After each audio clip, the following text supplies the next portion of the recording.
All right, you guys ready? Yep.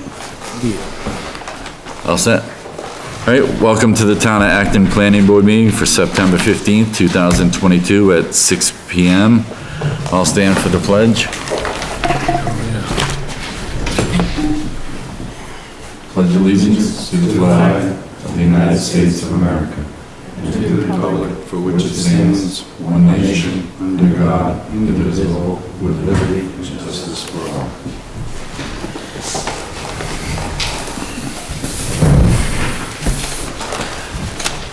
All right, we'll just get into old business. Michael and Tammy Murray, 168 Grandview Map, 110 Lot 015, application for greatest practical extent, scheduled site walk for applicant. Yep, so the applicant can't make it tonight, but we had a scheduled site walk at one, that was for the 15th. We ended up having to cancel it. And then, so we're just asking to reschedule it for October 6th at 5 p.m. if the board agrees with that. Be great. A reason for canceling the other one? They didn't have, so there was two reasons, but we'll stick with their reason. They didn't have their documentation up, that they needed, that the planning board had asked for. They're hoping that they're gonna have it for the next time, pretty much. They're pretty confident that they will. It was something to do with the septic. They wanted, you guys wanted the septic on the map, or. Yeah, we wanted to know where it was. Yeah, something like that. They were also gonna try and, or give us a proposed, design that was within the authorized increase for volume. They were over on that. Okay. Oh, yeah. Yep.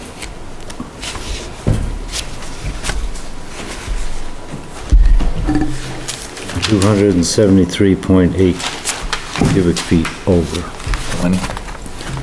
273.8, according to this calculating. I didn't bring it because. Look at it. Yeah.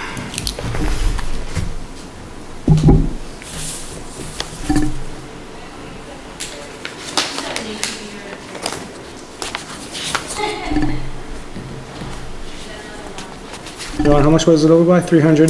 273 273.8. cubic feet Oh, I'm sorry, it is new to me. is the volume. Right? Just the volume on this? Right, their square foot area was all right. Yep. Yeah, square foot was okay, yeah, they're 273, 274 over in the volume. They said they were gonna try to like lower the roof line or something. Yeah, I don't think they really knew yet at Yeah. that point. Right. I don't know if they'd be able to gain that much lowering the roof line. Well, I mean, Really? you know, No, it would be hard, I think. 11,000 plus cubic feet, so Just dropping the roofing. it's like a That's couple not of gonna- percent. I think they could find that. Find some way to do it. Yeah. I just lost Jason for some reason. So the 6th? Yeah, at 5, if everybody's on board with that one. I won't be here. Are you going away, right? Yeah, on the 23rd and won't be back till the 15th October. Take one and pass it around. That goes with the West Shore Acres. That's in your packets. They just didn't have that right.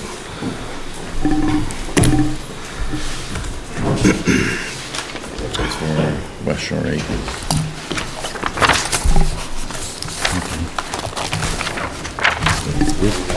And we said 6, October 6th at 5.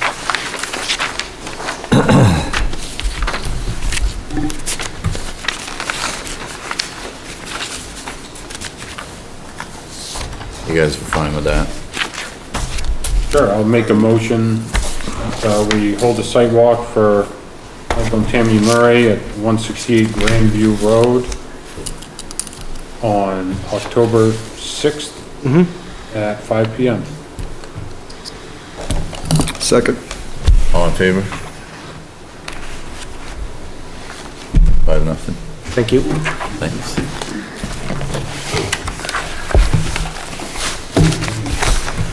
All right, next up would be West Shore Acres, West Shore Drive, map 128, lot 007-001, application for subdivision preliminary plan.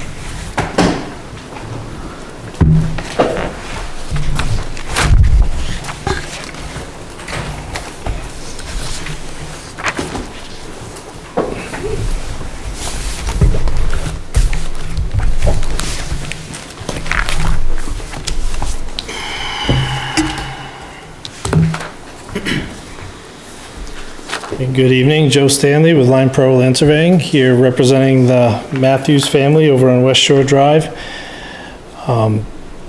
Proposing a two-lot subdivision with remaining land, two 2-acre lots, with about 14 acres remaining. I feel like we've gone through most of the application stuff. At this point, I did, I know the big looming question for the project is the subdivision configuration and trying to get everybody comfortable with that configuration as it's shown up on the board now. Above and beyond the letter from the town attorney, I did look through the statutes to try to find a particular sentence or two that might, shed some light on the matter for everyone and make everyone a little more comfortable. I didn't find any sort of specific language in that regard. If it would help, and if the planning board would discuss it for just a couple minutes, I do have a different example of a somewhat similar situation where it has been through the process of, with a different survey company, different town even, but I think we could have a, quick but healthy discussion on how this stuff works. Maybe it would help, maybe it wouldn't, but I'm hoping to try something here, to make everyone feel more comfortable. Thanks, Joe.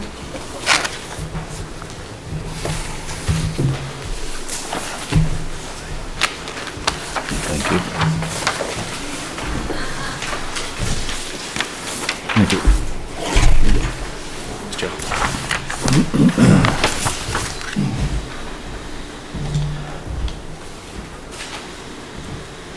So again, I don't want to spend too much of your time on something that's, out of the jurisdiction, but, just for an example, and again, maybe so we can discuss how some of this stuff works. Looking at the sheet you have, here's a project that we didn't do, but that I'm familiar with over in Cornish. And the scenario here was everything in yellow, and then the outsale lot in green that I show was all owned within one deed by a company called North Country Land. This is at the tail end of the Cornish Industrial Park. The town of Cornish even uses the lot 4 that you see there across the street. In 2015, the green part was sold out of the parcel that's highlighted in yellow there. That particular parcel kind of created a scenario much like the one here, where the remaining piece still did not touch itself in different places. In this scenario, this is a commercial lot in the end of an industrial park. This green lot actually immediately went to the town of Cornish for a conditional use permit for the factory building that's going there. And you can even, that went there, it is there now, they build sheds there. In that whole scenario, all 3 of the pieces in yellow in that particular situation are still considered one parcel. That's why you see the little orange lines depicting that lot 64 actually skips across 64D and even skips across to on the other side of Wadsworth Road. Now in this situation, being a commercial lot, there's title attorneys that were all over this. This was presented to the planning board with this particular scenario in mind. as a conditional use permit with the same owner on both sides, this was not considered a subdivision, even though the one piece in the middle appears to separate the other two. But because all of that particular area, yet highlighted in yellow, is from the same source deed, it's still considered the same piece of property. And like I said, that went through the whole process of conditional use, title, commercial title attorneys and everything like that with the same state laws that would be applicable. I know that doesn't help particularly define what part of the subdivision statutes allow for this. That's just how that state law has been interpreted as long as I've been surveying for the last 20 years. It's considered one parcel of land in one ownership because it all came from the same deed within the same deed description.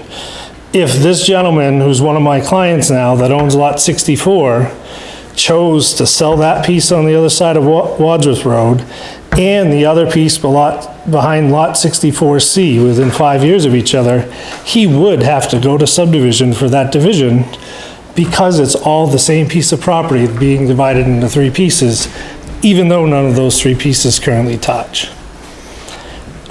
So in that scenario, like, he did sell the piece on the other side of Wadsworth Road about a year ago. If he sold that lot to anyone besides an abutter that's behind 64C right there, he would have to go to subdivision before anybody could build or utilize that lot, because it's all from the same original deed under the same ownership. And so I don't know if that leads to any questions or discussions that we can have or helps shed some light on that. I'm not trying to do something here that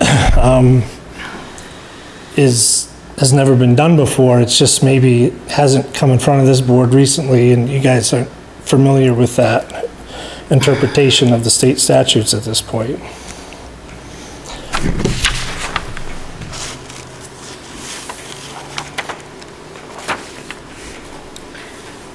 Joe, I got a question for you. And this probably doesn't do anything, but the other lot owned by the Bowden family, does the Matthews and the Bowden split the right of way or nick the private road right now? Is it split down the middle? Yes, when that was divided, the dashed line, the property line there went down the middle, and then they granted each other reciprocal rights to use the 50-foot strip along the road. It's how the deed language for all that was put together. So when the deed, let's say the deed for Lot 2 will include the right to use the road, part of that right is across land of Bodwin, and Bodwin had, like I said, Bodwin and Matthews had given each other reciprocal rights when they bought that Pat Hanlon land years ago, and it got divided down the road.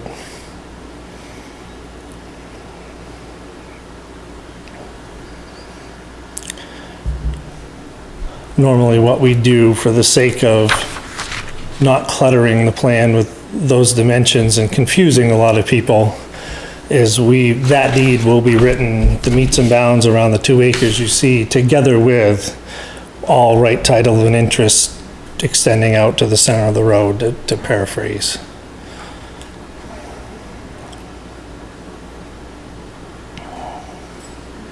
So Joe, let me ask you, is there a Yep. difference between, when comparing this example that you brought in?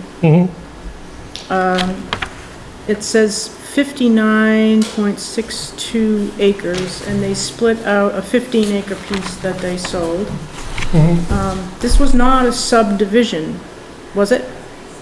No, Okay. no, and that's sort of what I'm trying to get at is this, the town of Cornish had to go through the same kind of understanding process with this particular situation, and then, so that acreage you see, 59.62 acres, actually includes all 3 of the highlighted yellow pieces. It's not just that piece. Again, because it's all considered that one lot, heading out across there.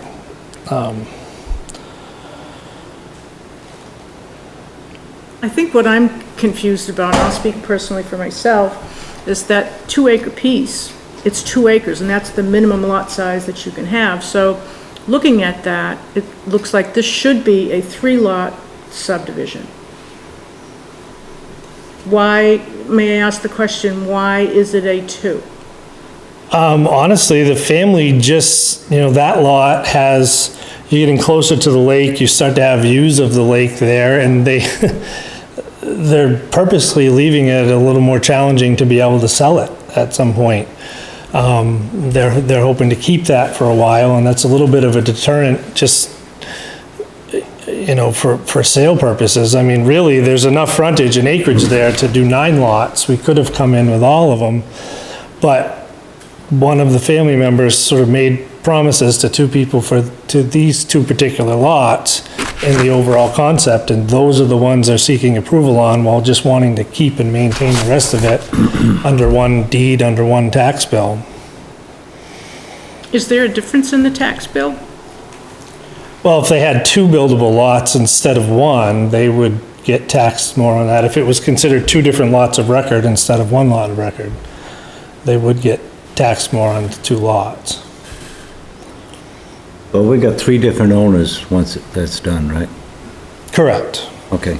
I'm just reading the regulation. The 38, Title 38. There is no clear definition as to, but the first thing it says is subdivision means the division of a tract or parcel of land into 3 or more lots. So it qualifies as a subdivision, but because it ends up being 3 lots, not 2. So that's one discrepancy, that you're actually applying for a 3-lot subdivision. No, you have to do, as soon as you make that division after 2, you can divide it to 2, but as soon as you go to 3, it constitutes subdivision. If you go to just 2 lots within a 5-year period of time, it's not subdivision.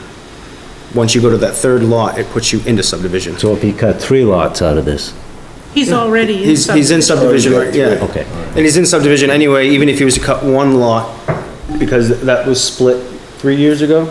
Yeah. So Correct, yeah. no matter what he Yeah. does, he's in subdivision right now. Even if we cut 1 single lot out of this in any location within the next 2 years, we'd be in front of you. Well, the reason I bring that up is I don't see anything in there opposing what he's proposing. There's nothing specifically saying, and that's out of Title 30A and 38. They're both the same, and I checked our definition, which it mirrors 30A, which it has to. What I don't see is any specific reason not to do it, not why he couldn't do it. Yeah, I guess that's where I am. I mean, our lawyer said it was okay. He didn't Yeah. give us chapter and verse. But the lawyer said it was okay. I understand the tax implications for the town. I don't know if this sells me or not, but, I admittedly looked in a cursory way and I didn't see anything. Gavin just said he didn't see anything. Pat, I think you looked and didn't see anything that specifically applied. No, I just read the definition for contiguous, Yeah, for what is a parcel. so, I mean, at this point, I'm willing to rely on the lawyer. That's my opinion. I agree. I mean, I think here again, this is what, the 3rd time, we don't have anything in black and white that we can hang our hat on.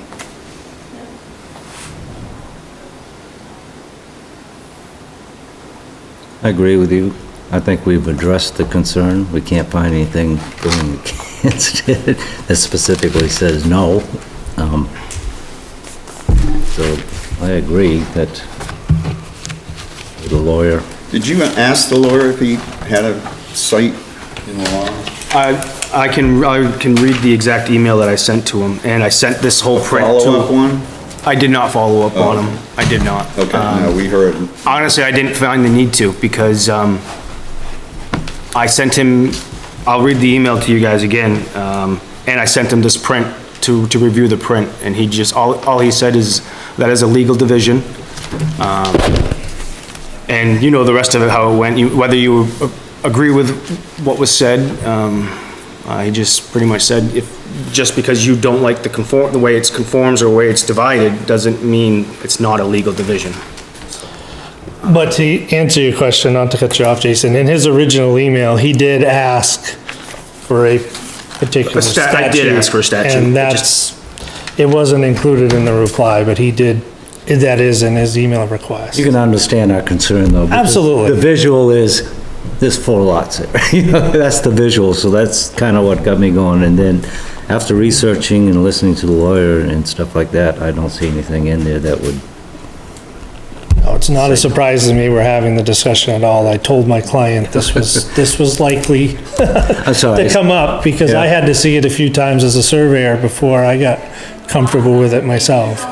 I understand. Understand more about it now.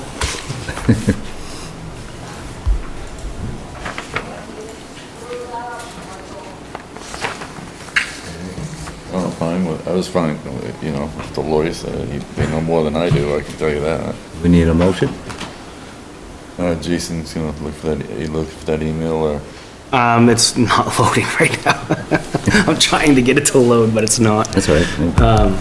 Well, Jason asked him for a statute reference. And I did ask for- He didn't supply He it. just didn't supply it. He just said that, yes, it is. So it's like we don't really have evidence, paper evidence on either side. Right. Right, but we have a lawyer that said it's okay. That's been doing it for, Yep, from a legal point of view and Yeah, no, from, he's been I'm doing listening to the the, board, I'm not yeah, saying. and from the regulations that we have, you guys, I'll pass it on. You can, it just doesn't have, you don't see the attachment. But the attachment was this map. it's right there, no problem on the subdivision. Just saying. So that's the legal side of it, and then we've looked, you've all got a copy of the regulation that regulates it. You know, unfortunately, even with land uses, a lot of it's up for interpretation, and sometimes it's hard to interpret it. Not interpolation, don't know. Interpretation. Yeah, well, I call it interpolation, it's called reading between the lines, but no. I went through the entire chapter 4, which covers subdivisions at state level, Title 30A, and then 38A is also referenced as subdivision. The definitions of subdivision all agree, even ours. And this 30A says no town has the right to do anything other than what the definition says. So, and I can't find anything that would, This is the email. No, I did. Jason gave me a copy of the last one.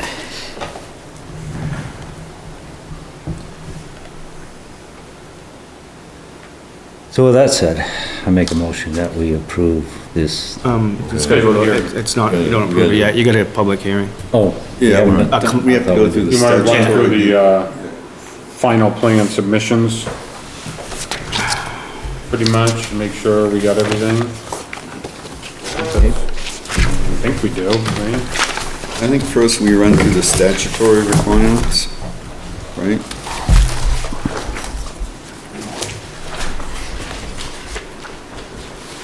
One point two.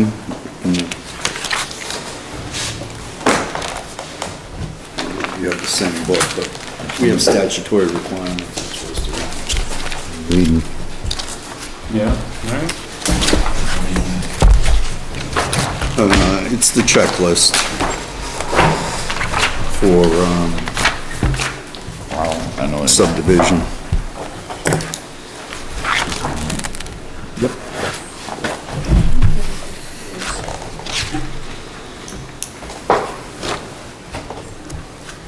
Page is that, John? In my book, it's 1 of 11, blue. It's the very first Yeah, I don't have page it colored. in subdivision. 1 of 16. Oh, you're in the subdivision regs. We're in the, Checklist. yeah, I just picked up the, Okay. yeah, we got, I think that's conditional use. I don't know if you have the right book out, or if you even have It's it. this one. Checklist maps. Well, I can go downstairs and get you one. Which one? This one, right? yeah, mine's just yellow because it's older book, I think. Just give me a minute. Yeah, you're the old guy. I think I was missing one. Yeah, take it, take it. Blast the Mohicans. Right?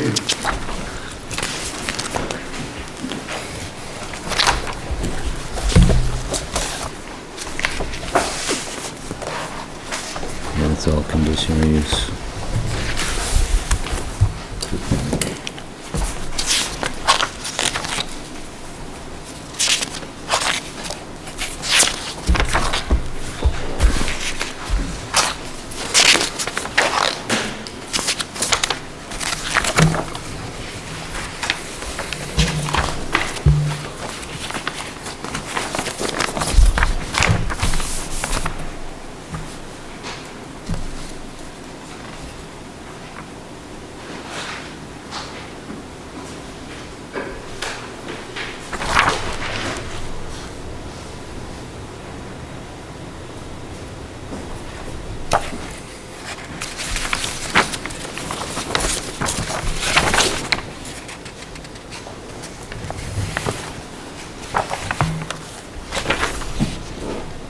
I'm gonna get it. I don't have that one. I only have that one. That's the book. And this, it's not in there. Should be.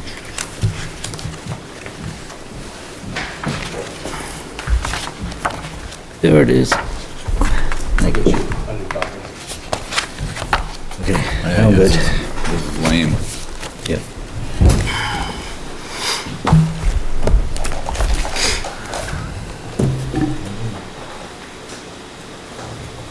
You want to run through these? All right. So the first is the proposed development will not result in undue water or air pollution with consideration to A, B, C, or D.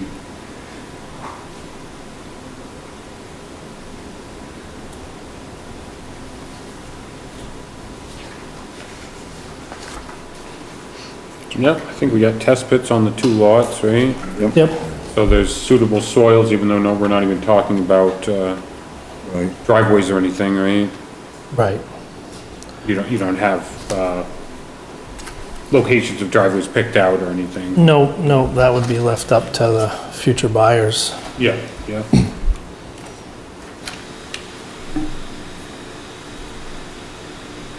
Project adheres to applicable state and local health and water resource rules and regulations. Yep. Did well. Yes. Has sufficient water available for the reasonable foreseeable needs of the subdivision. And it won't cause an unreasonable burden on the existing water supply. Will not cause unreasonable soil erosion or reduction in the land's capacity to hold water. Yeah, I mean, this is where we can ask the applicant to look at neighboring wells to make sure that they have adequate water supply, but with just 2 lots and the potential of 2 more wells, it's likely that, Won't affect will them. not cause an unreasonable burden. Will not cause unreasonable highway or public road congestion or unsafe conditions with respect to the use of existing highways or public roads.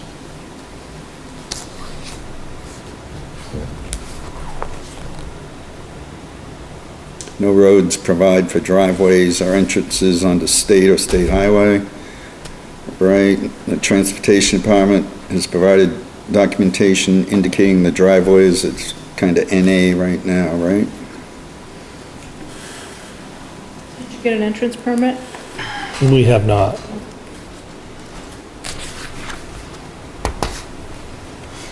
I think there are good site distances. I didn't go on the site walk, so Yeah. Yeah. it looked pretty good. Yeah. All right. I don't think anyone's gonna be whipping down that dirt road, was it Yeah, Nicholas Drive? one's a dirt road and one's a hardball. Yeah. Provide for adequate sewage waste disposal. We did the test.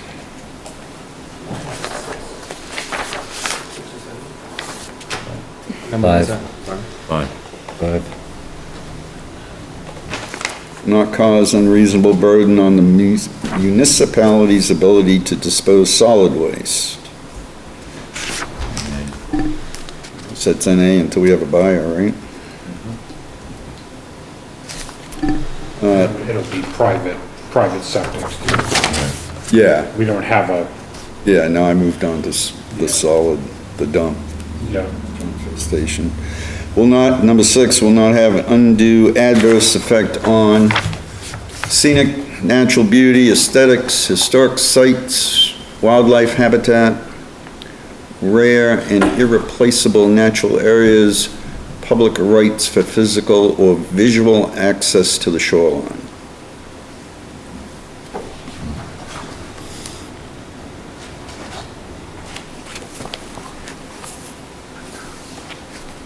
Nobody has any concerns there? No. Move on. Conforms with the town's subdivision regulations, zoning ordinance, and comprehensive plan. It does. Adequate financial and technical capacity to meet the standards of this section has been determined. yeah. Somehow.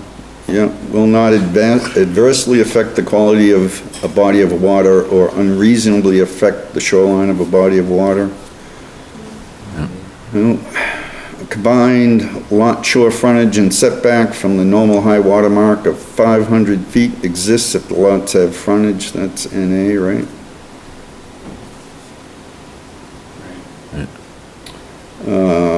11, will not adversely affect the quality or quantity of groundwater. Sort of a repeat. Oh, if the project is within a floodplain. It wasn't in a floodplain. Did we was it? look at that? No, No, I don't think we did look at that.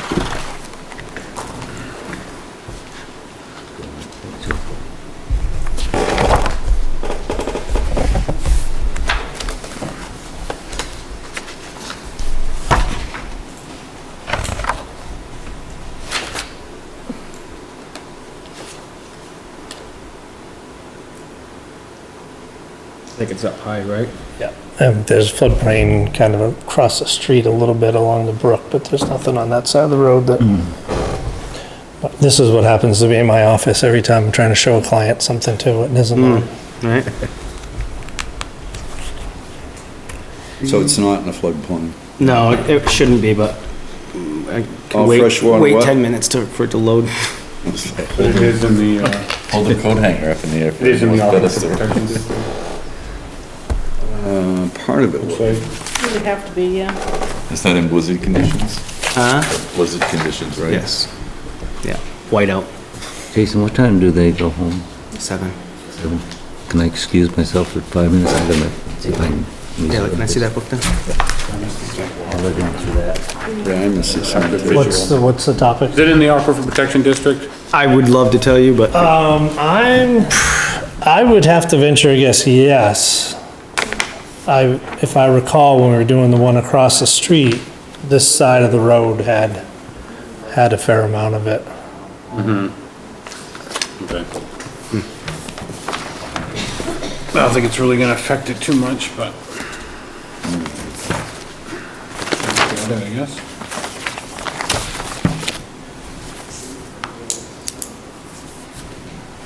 go to a hot spot here. Well, yeah, so if it is, then, oh, you're saying it isn't in the floodplain? We don't know, We don't think it is. Okay. we're waiting to see. Number 12 was all wetlands had been identified, and there weren't any. 13 is rivers, streams, brooks within abutting the proposed subdivision have been identified on maps submitted. Adequate stormwater management practices are planned. That's NA at this point. Lots created on the shorefront are planned with a lot depth to the shore frontage ratio greater than 5:1. Yeah.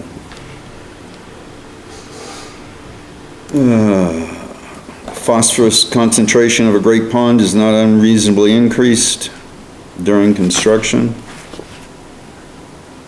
It's not on. There we go. Aquifer protection and your flood zone.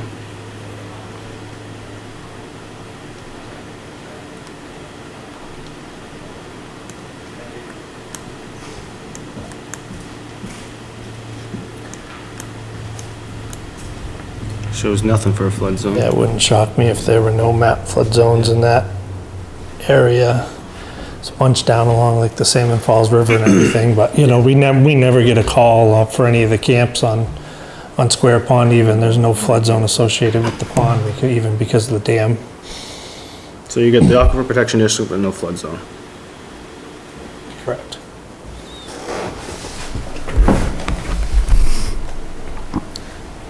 That was the end of it, right? Right. Doesn't cross municipal boundaries, so 17 is NA. Okay?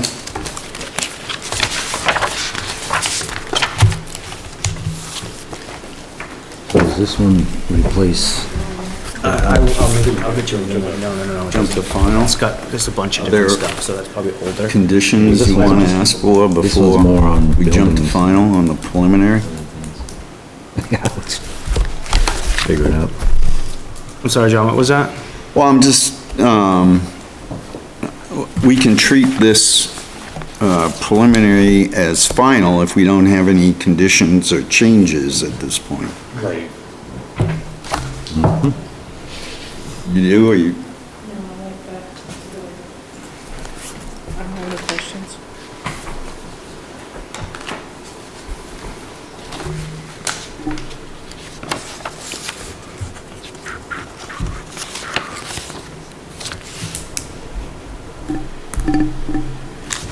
Okay, the approvals required are all kind of NA because we're not building. We did do the wetlands check.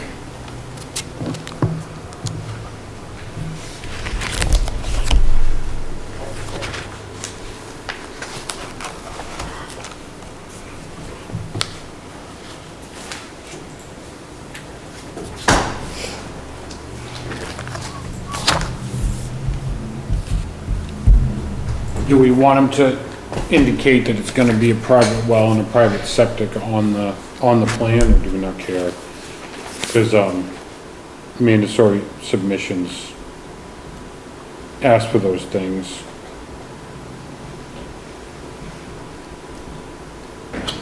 Isn't this just? I certainly don't mind adding that, Gavin. I usually do have a note. And like a building envelope, don't usually put a building envelope of some sort that would show limit of clearing, sort of?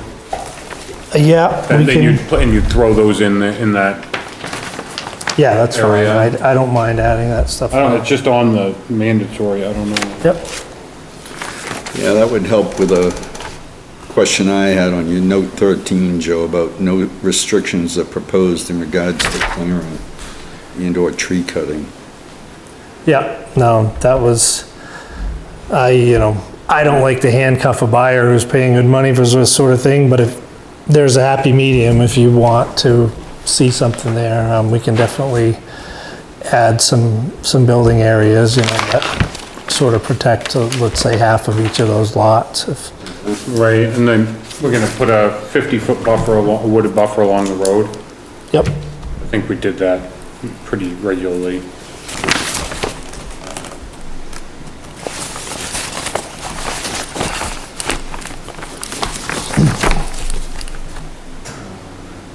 So we'll add a building area and 50-foot buffer. Yeah. And, maybe just, because it says, I'm looking at, mandatory submissions under final, I, indication of the type of sewage disposal to be used, and J, an indication of the type of water supply system to be used. So we just get those, it doesn't have to be, Well, I mean, it might be nice to have did we get a soils map that would, We have test pit, Right. reports in there, but I don't, and, I think we just that would show more provided it. suitable soils for septic over others? That you could just coordinate the septic location with the soils map, make sure it's, Okay, if you want to see the overlay of the York County soils on there, let's say. Where is the contours? yeah, I think we're supposed to, he has contours, right? Yeah, I saw them. It just says that it meets the, property meets it, for, suitable for Elgin in-drain systems, is that? Yeah, I think Stone and all- pipe, it's on the, reports from the soil scientist, site evaluator.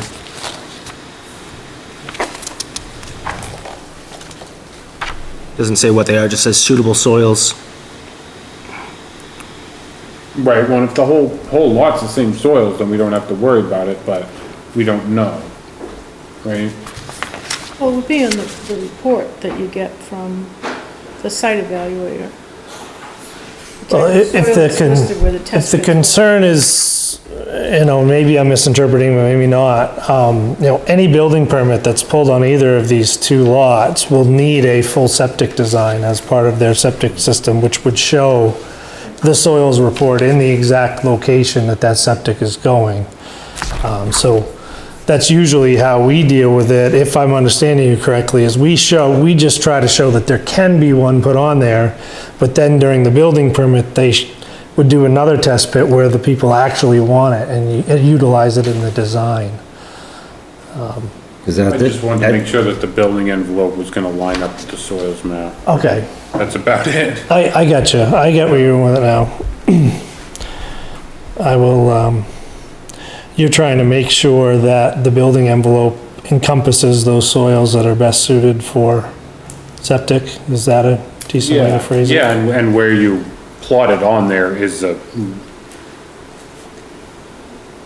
legitimate location or whatever, you know what I mean? Okay, yeah. You know, I mean, that it's a doable location?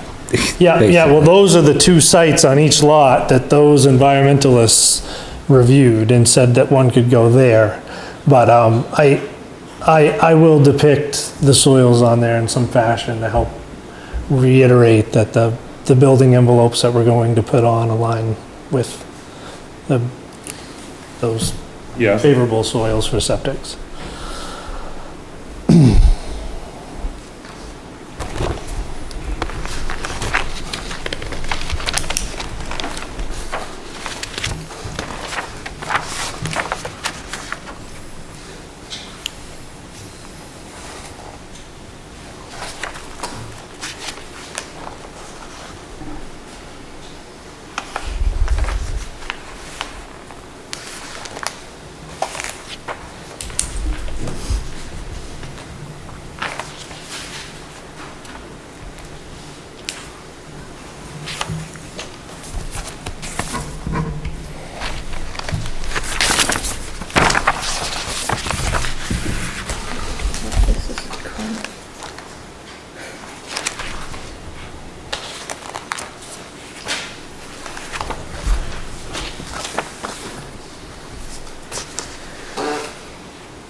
And then, in 7.3,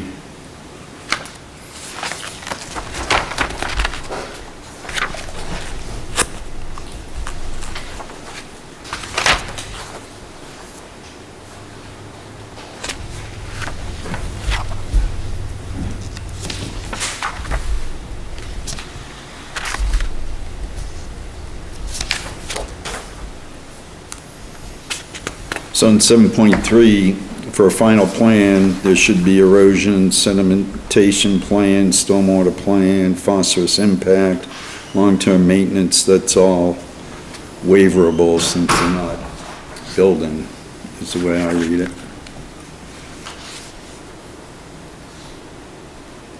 The final plan shall also include or be accompanied by the following information unless a waiver is requested and granted.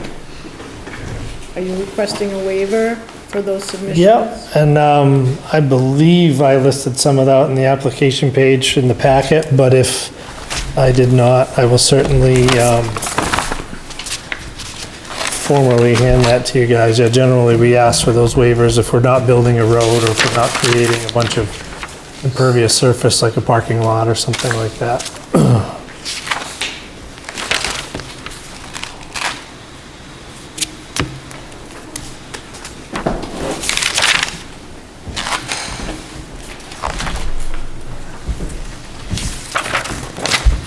But yes, I will definitely include a letter if there's not something in there. And usually what we do, it's hard to see on the page there, but we usually add them, the waiver requests to the bottom of the signature block on the planning board. So under the planning board signature block, so it's, so the recorded document indicates those waivers.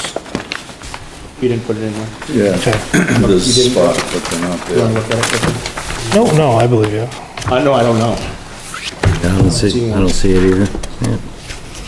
You know this? Yep.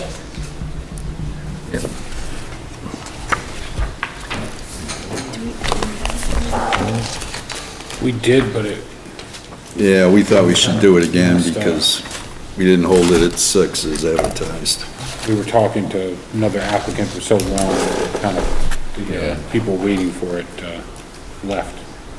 Joe talked to him, but I think we need to, Do another one? yeah, in my opinion, we need to schedule another one. Just in the interest of fairness.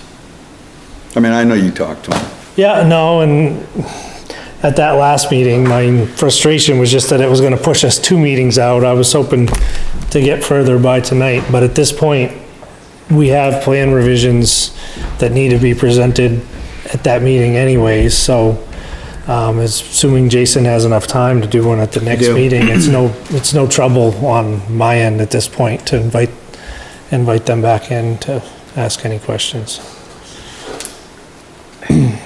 So, schedule a public hearing October 6th? Is that enough time? Yeah, it's a 3 week, I have a 3 weeks until to the 6th, I believe. So if I get it, I'll get them out tomorrow. I Need a shouldn't need it. motion for that? Are we done with the standard? I think we are. You are? You see something else?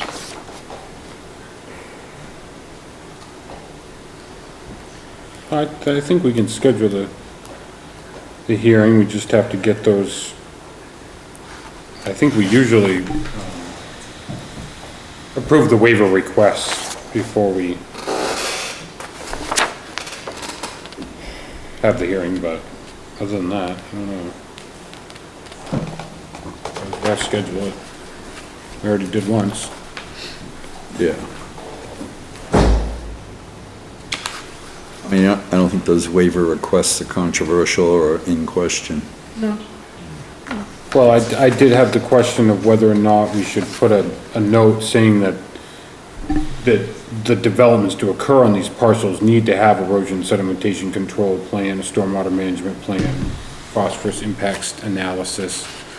You know, because we could just put a note that would have to be done at the time of development, so that it's because they were part of a subdivision. You know, because sometimes we get these subdivisions and it's the whole project, so we do apply every single standard to it.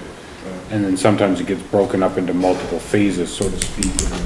Sometimes some of the standards, don't reappear at the other phases. But Okay.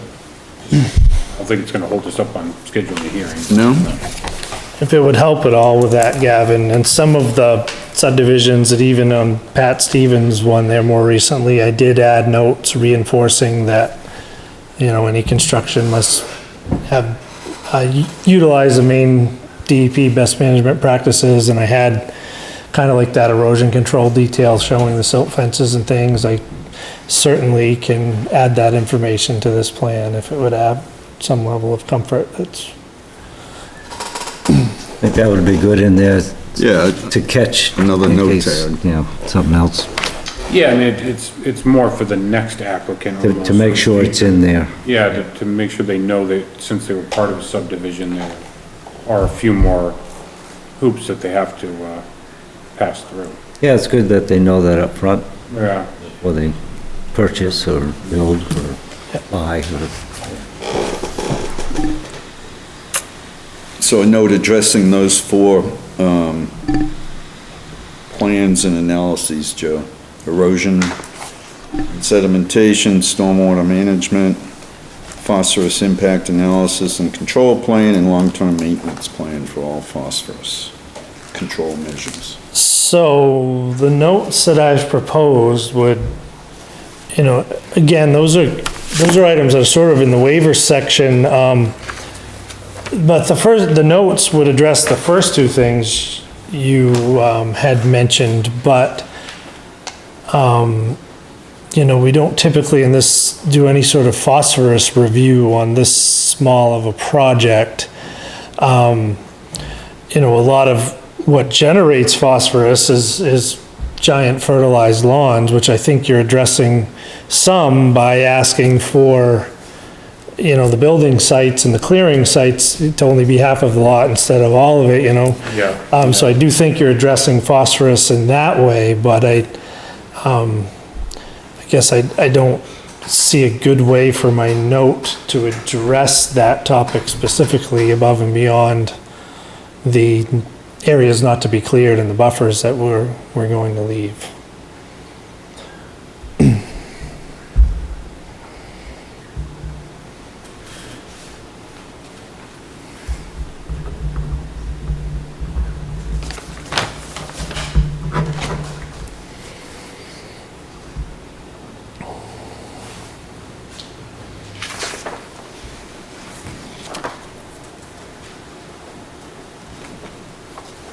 Well, I guess I'm okay with that, depicting the building zone, half the lot out and the buffers, I'm okay with that. I think you still have to note they're gonna need erosion control and stormwater management. Yep. I do think my notations about that we plan on putting on there help address those matters.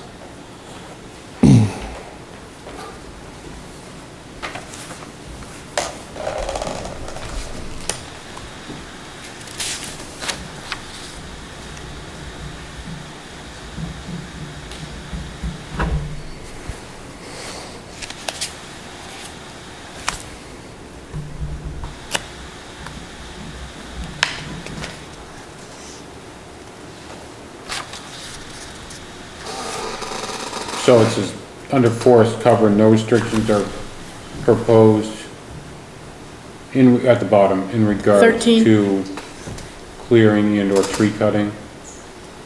So maybe under forest cover, we put, tree clearing is, limited to the building envelope.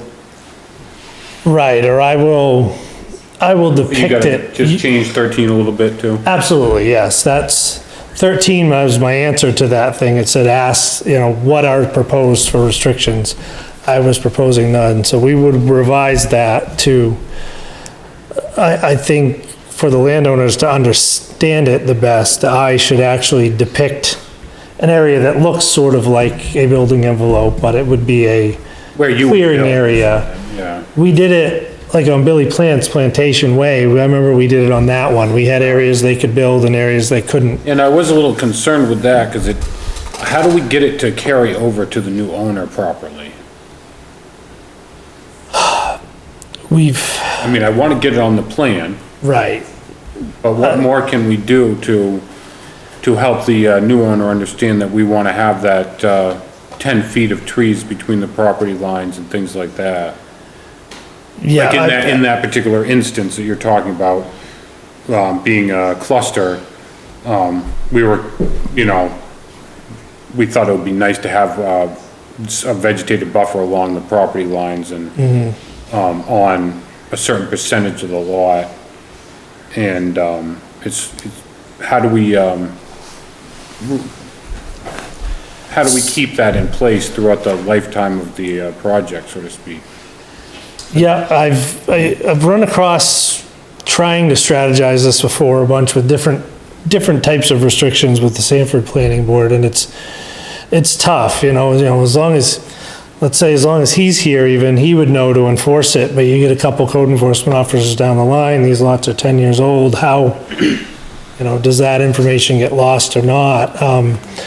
The best scenario we've been able to come up with, and I'm open to ideas, is I have proposed the board, I've shown the board a proposed deed description for the lot that would call out in the deed itself that there is a clearing restriction. At least, we can only control my client's deed to the next party. It's hard to control what the deeds look like down the line, but at least if we show some proposed language and agree to put it in that first deed, you hope that because it's in that first deed and it's a restriction, that any attorney or anybody reviewing it would carry that restriction forward in subsequent deeds. Because, I do see what you're saying, if this plan's been sitting there at the registry for 10 years, is a new buyer going to go look at it, or are they just gonna go walk the lot? Put it in the So- deed as a subdivision covenant of,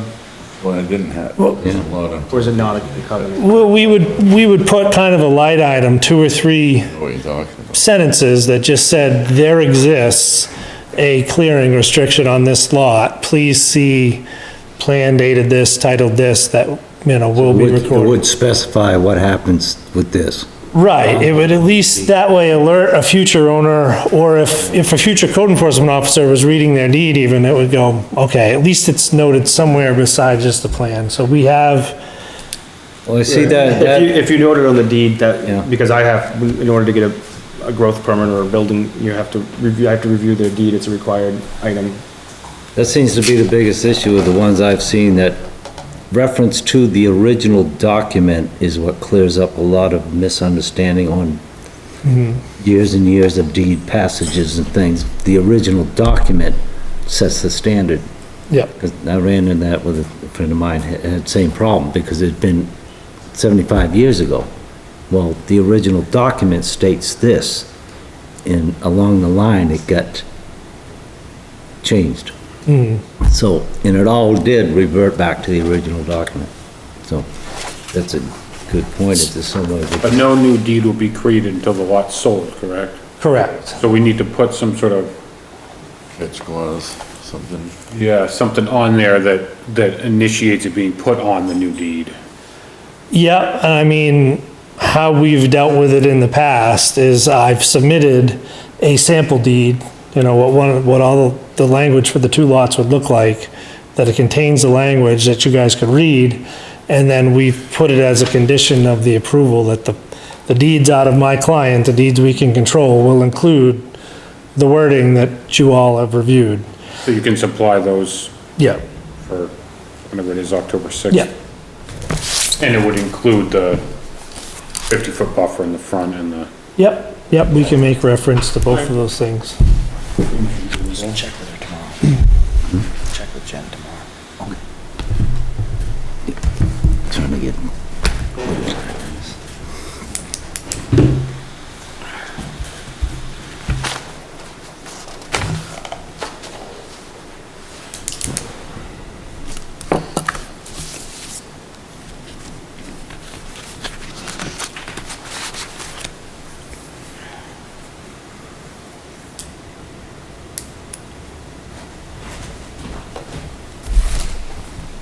oh yeah, that's P right there. On the last one on the mandatory submissions.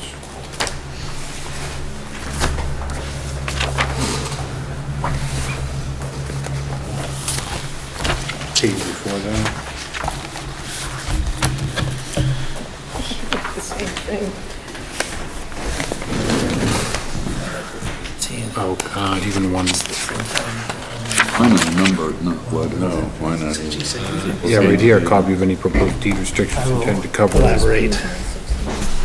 I got the old one, all are part of the budget dwellings and so on. 60. Oh, there it is, yeah, 16. Number 16, yeah, mine has letters instead, but. Yeah.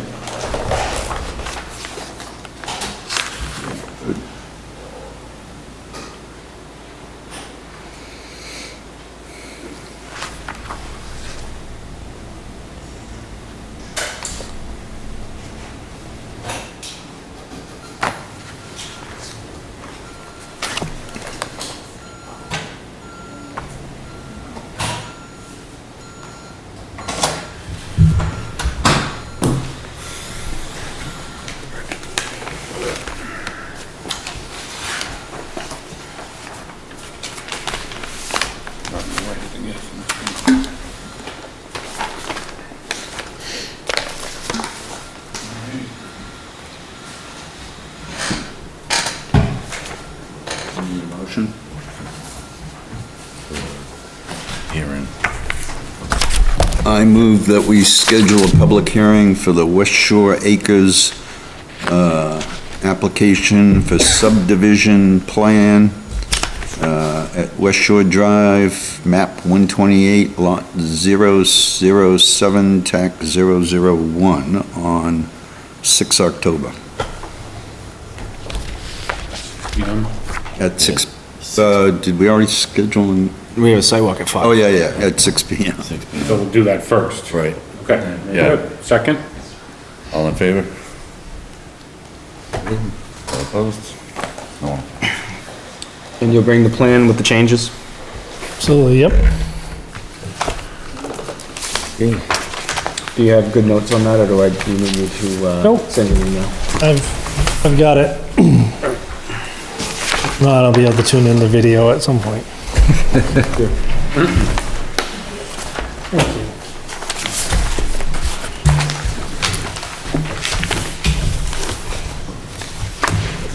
Thank you. Have a good night.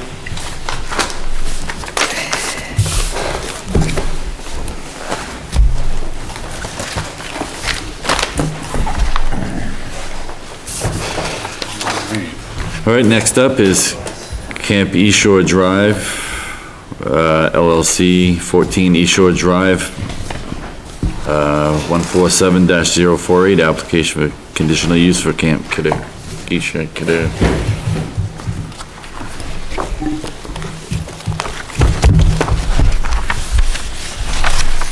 How's it Good going? evening, Craig Burgess with Sebago Technics.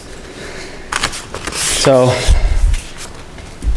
since our last meeting, I did revise the plan set very slightly to include building areas and lot coverage calculations. As far as coverage, we're well below the thresholds, but the new plans that Jason has do include the building areas. Minor change, but I know that it was discussed at the last planning board meeting, so wanted to make sure that was taken care of.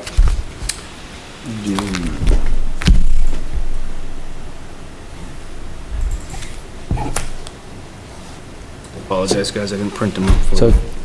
so if you went to the note, sheet 2, the one of the notes, and then over to the, yeah, right in the general notes, within there, you have the coverage calculations, which includes all of the impervious surface on the site. And for purposes of the calculations, as we noticed on the site walk today, there are some existing gravel areas, so we did consider those, as well as the new impervious area that was being created. The walkways, the buildings.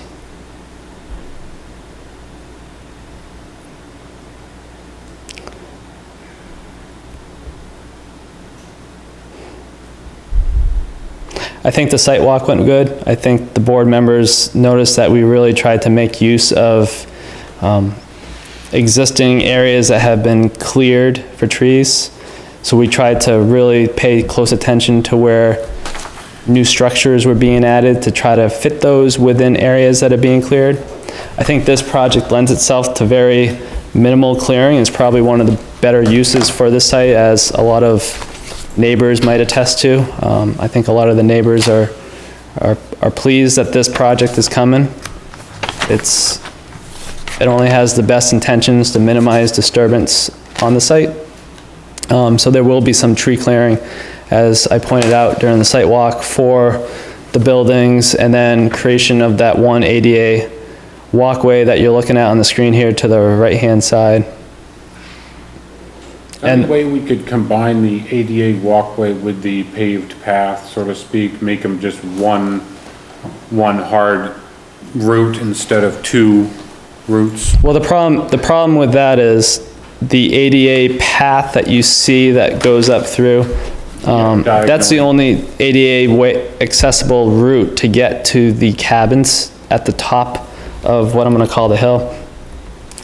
When we passed the bunkhouses and we started to go back down the house toward the nature center, that then it's no longer an accessible path. So that path that I pointed out for the tree clearing, that's technically the only ADA path to that area. So what you're saying is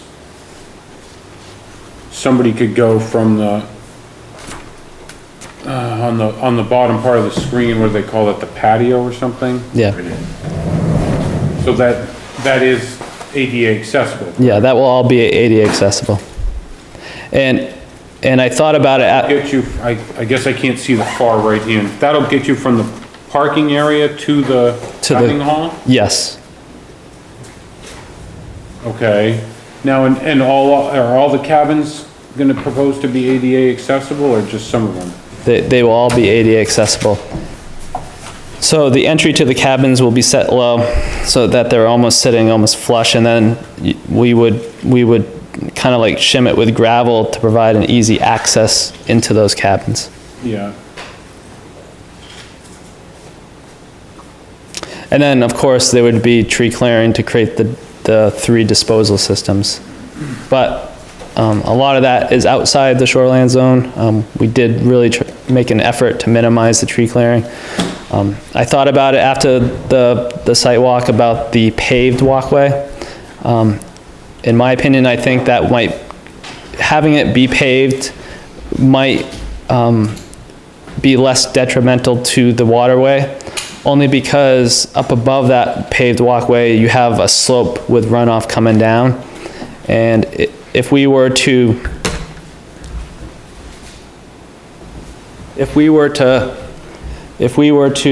keep this gravel, you have runoff coming down this way.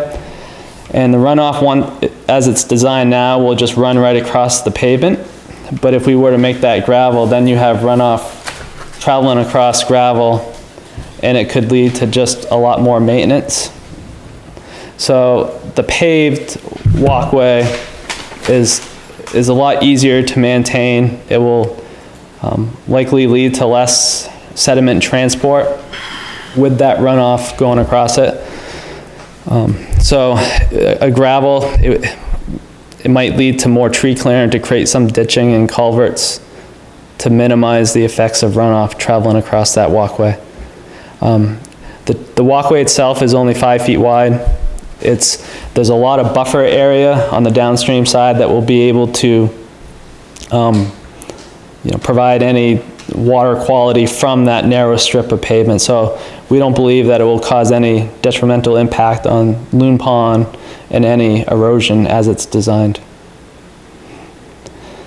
And then as it was pointed out, there's a portion of this building here, which is in the shoreline zone, as well as one of the program cabins over here. And then this disposal system. This disposal system will handle the flows from the program cabins in the dining hall. And the dining hall, of course, it's being the area where most of the kids and the staff are meeting up. So this disposal system is the largest one, but they're all under the 2,000 gallons per day, so there's no engineered disposal system as part of this project. Craig, those buildings in the shoreline are currently there? No, they are not there. It looks like the cabin on the far left there's plenty of room for you to easily move that to the other side of the 250-foot line without really redesigning too much. I mean, the dining area looks more integrated, central location, sort of, but I feel like the one cabin could easily be pushed out of the shoreline zone. That's the 250-foot buffer? Yeah. Okay. And I'd still like to figure some way we could combine those two heavy-duty roads into just one route. Yeah, I don't, we looked hard at that. I don't know if there really is a good option because all of these paths here, they're all exceeding like 10%. This one's closer to like 8%. But these are all more than 10%.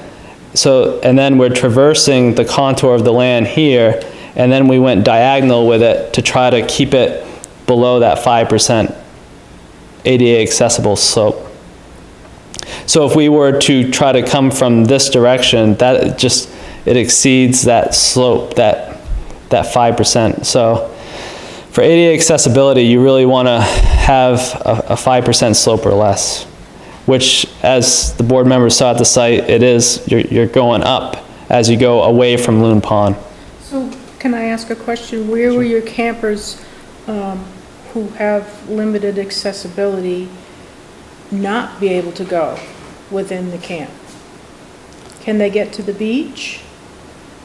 Yeah, so down over, the turnaround areas over here, so Can we slide the screen over? you could, I think I gotta go to another, you could put it on, I think it's the third or fourth sheet. If you go up a little bit. Yeah, that one. Yeah, if you zoom in. So, yeah, there are down, oh, sorry. What happened here? We just went to the next sheet.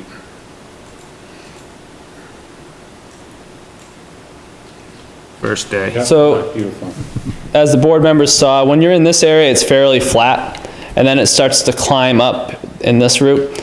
But it is fairly flat, so that this route right here is ADA accessible. This route right here is ADA accessible, and then this route is ADA accessible to get campers up to this area. And then, of course, once you're up at the top, this is all fairly flat through here. So if this path wasn't here, then there would be really no ADA accessible route from this area here. Unless, I mean, you could explore some connection here, but then again, ADA has rules against segregation and not, you want to try to allow all campers from this point right here to be able to circulate throughout the entire site.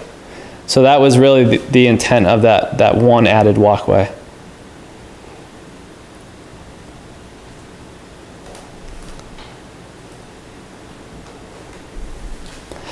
I know that there will be trees removed for it, but in the grand scheme of this project, we believe that it's a fairly minimal impact on the environment and more importantly, like the Loon Pond watershed and all the people that use it.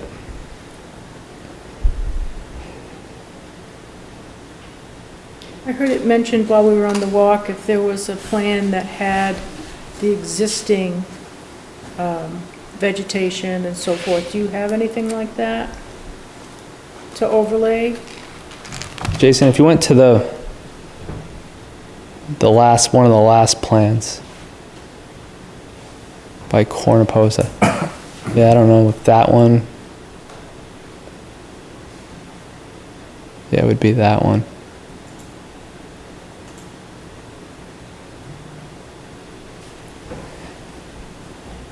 Yeah, so on this plan, it shows the paths and then some of these existing cleared areas. So this would represent kind of the tree line here, where the lighter green is. So I heard the question, how much larger is the opening that you are creating for the, like, let's say the rec area? You know, how much larger are those circles? So yeah, on our plans, on the civil design plans, we did show a proposed tree line on there. Right, we've got 1, 2, 3 circles along the commercial A district. If we could see those overlaid onto the existing vegetation, because I feel like they're quite a bit larger than the openings that are existent there, but it's kind of hard to tell. You see these 3 circles on the top? Yeah. If those could be kind of, overlaid onto the green map, that would probably give us a pretty good idea of, and maybe, you know, the building envelope of the dining hall could be overlaid onto there as well. Yeah, Other areas where you're gonna be removing, significant amounts of vegetation. Yeah, we can definitely include that in a future iteration of the plan. I know that the hope would be tonight to try to get the public hearing scheduled. Camp Keita really wants to start construction late fall so that they can kind of move through the winter with as much construction as they can with the hopes of opening next summer. So there's a lot of work here to be done. I think a lot of it can be winter work. A lot of the excavation, or it's not a lot of excavation, but what's needed for the community building, and then bringing in and setting the foundations for the pre-manufactured buildings. So we're trying to move forward with a construction plan here. We're hoping that the board can find the application complete. We can make definitely some of these revisions in the future. But the hope is, as Sydney pointed out during the site walk, that there's not much area for large group gatherings here, and for kids to creating a space for like throwing a football or a frisbee. We would be trying to create some usable green space for those type of activities. And we did try, as the board noticed, we did try to pick and choose where those areas are. I know that the area by the staff cabins probably creates the largest, which is right over in this area, does create probably the most amount of tree clearing. Yeah, there isn't really much of a clearing there right now. But that's part of what this camp really needs are these areas for group bonding activities. How many students are you gonna be having there at the time? Traditionally, we've had the capacity of 75 campers. 75. Here, it would be a little bit fewer campers, but that would be the max that we'd be able to 75. get at the time. So when we designed the disposal systems and looked at the water flow, I think we looked at holistically about 100 or so, or 105. To be conservative with our numbers, of course. There will be some staff and therapists that come to the site, so we did try to be a little conservative to include some of that. Yeah, I think a visual depiction of the areas, is no argument about needing those areas, but it would give us a better sense for actually how many trees are coming down. I mean, when you walk through and we say we're gonna clear this area and it's a big circle, Yeah. you don't get a good mental picture. And I'd like to go back to what Gavin said about that one cabin. It does seem like you could pretty easily move that up out of the shoreline. Would it take down more trees? Yeah, so moving this one a little bit north, we can do that. I just think we might also have to just, Move we'll to have, number 2 as well. yeah, we'll have to shift both of them. We want to keep some spacing between them. We don't want them Right. too close to one another. So we can definitely look into that and make that change, and get it out of the shoreline zone. It would just probably require some minimal tree clearing in this area. So yeah, our plans do show some of these tree clearing areas that were shown on that survey plan, but I understand where you're coming from, where it's hard to really understand the amount of tree clearing that this project involves, because you look at this disposal system and yeah, there's some tree clearing there that's needed. There's no square footage Well, you have it for the depict disposal. on these circles, right? The size or diameter of these circles? No, I did not include Just the an buildings area right for now, that. Just the looks like. buildings have areas now. That's kind of what we Yeah, maybe don't. we could get, Square get some footage. numbers on there too and Kind of what we don't Figure know out- is how big figure diameter. out how big an area you would need to accommodate 100 people and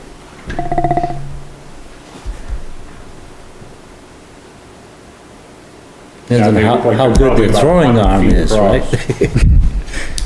right? Yeah. ballpark.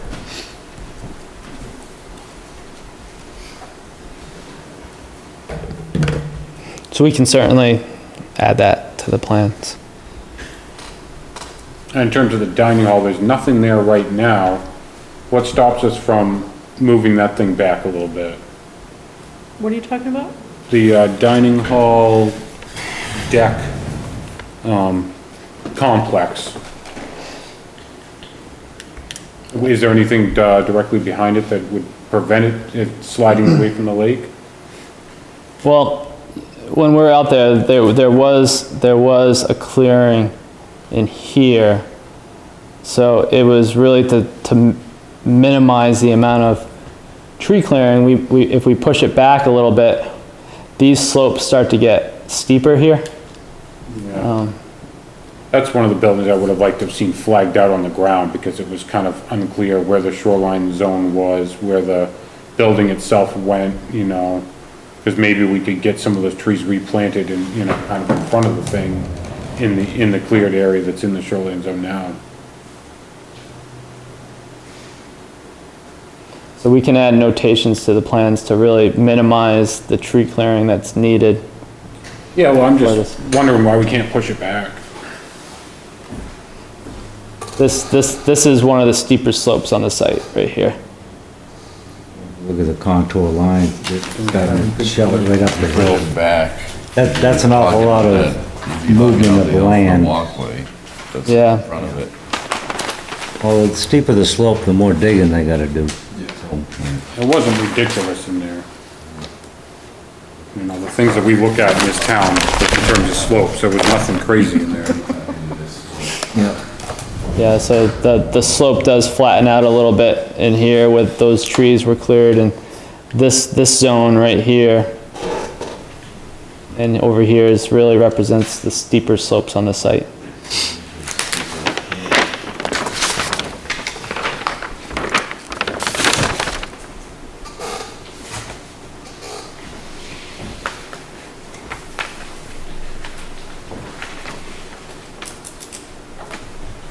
Could you look at that possibility now? Sliding that back? Oh, of course they do. I was just like, just flip the deck over. Well, there are ways to reconfigure it too, that wouldn't be necessarily moving the back, but it maybe would be moving the front back, so to speak, when you're looking at it from the lake. You know, if they didn't want to just push the whole complex back.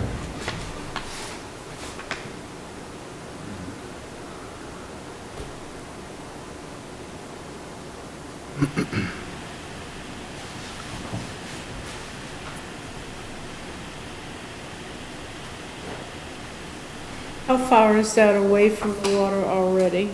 You have a line there. What is the setback of the building already?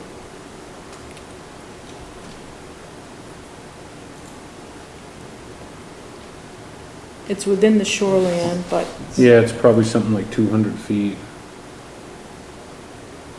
I don't have it on this one. is it the size of the building, Gavin, or is it the function of the building that That's just the location. I don't, in the shoreland is? yeah, I mean, it didn't seem like there was much behind, that was stopping us from moving it back. And think about all those best practical locations we look at, what they've got behind them. This thing, there's no foundation there, there's nothing there yet. So we're just placing it on the map, so to speak, so. Once you start pushing it back, it really starts to cause, if you can go back to that grading plan, I can show you some of the considerations. I think we get it flagged out on the site, because I don't have This way the condos, they'd be hogging out a lot more earth than. it. Well, that's what I was saying, it's not like, Take the good with the bad, I guess. You know? Yeah, overall, this site is really, the amount of disturbance is really kept to a minimum here. I don't know what happened to my, lost him here. It's right here, right? Yeah, Well, it's up behind that. That's the amphitheater. I think on that plan that Jason had pulled up that it had a Gotta find it distance again, on I it. just got rid of my, Moved it, You just lost it. You're gonna dig, yeah. But you take out Higher up the slope, the 30, more you gotta 40 dig. truckloads, if not more. Yeah, You weren't even there, it's pretty What? flat overall. Yeah. But I'm saying, We didn't walk through Yeah. those woods. It's a pretty good hill. I'd like Yeah. to see it flagged out, because just looking in, so on the, you can see as with this building here, I'd like to see that. we did have to create a ditch behind it. So if we move it back, you know, this ditch then also carries with it. So whatever finish floor we choose, there's gonna have to be a ditch that would be cut back into that slope. So the amount of excavation and tree clearing will be a lot more. We feel that this location is a good balance between the two. We recognize it's in the shoreline zone, but it is in the flatter area where the slopes do start to get a little flatter. And that was cleared out. Partially cleared out, yeah, there was a cleared opening So there. your toss-up is to cut Nothing more was flagged trees. out on the ground, I know. you know? You could do that, yeah. There is a cuts. Well, it's something we probably should have asked for ahead of time. The other thing too, which, like most dining halls would have this big loading dock, you know, and a road all the way up to the dining hall. Like, we didn't even want trucks coming that far, like, we're taking everything with a golf cart up to the dining hall, like, just like little things, trying to minimize the impact as much as we can. Then you've also got your ADA compliance. Yeah, that's what I was just gonna mention. Then we get into the trail and the ADA to get up to a higher elevation. It's steep through those woods. Well, you could stake it out and we could just see what. Yeah, I mean, I wouldn't mind seeing the circles, you know, the turnaround circle staked out as well, in the detention area. Think about how much we wanted to see staked out for some other sites, and we didn't really, there wasn't anything on the ground. Yeah, yeah. Yeah, the toss-up there is, you know, how much tree cutting and excavation and work they're gonna have to do. Is it worth moving it out of that zone? Oh, sure. Yeah, well, maybe we could even use the vegetation map overlay that he's gonna create to help us with that, instead of doing another site walk. Yeah. I agree.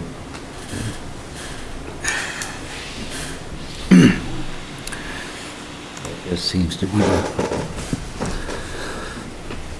one questionable too. So the amphitheater was here, the cleared area that we're talking about is right here. Well, aren't you utilizing part of that cleared area behind the? Wait, am I mistaken? Is this the trail that we walked on right here? Yes. Yeah, Okay. yeah. So yeah, that cleared area was, I believe, right here. Right, so if we put the overlay over that. I don't know. And the dock access, I did notice there was a lot of sand and just washing right down onto the beach. If there's, I'd like to see some sort of stormwater mitigation device there that stops that runoff and goes straight down through the amphitheater and just goes right onto the beach. Yeah. Something that would put it to the side, or, So we do intercept that with this ditch. oops. With this ditch that's created behind, there is a little bit of a culvert here, and we can construct a level spreader at that. Where's the So amphitheater in relation to that it's right, front, right? right in the front, yeah, right there. Okay. Yeah, I was more thinking amphitheater into the dock is where I saw all the sand just going right down onto the beach and into the water. There was this giant berm of pine needles that just washed there in the last storm, right next to the, where you'd walk down to the beach. And I know that problem that will be fixed over here.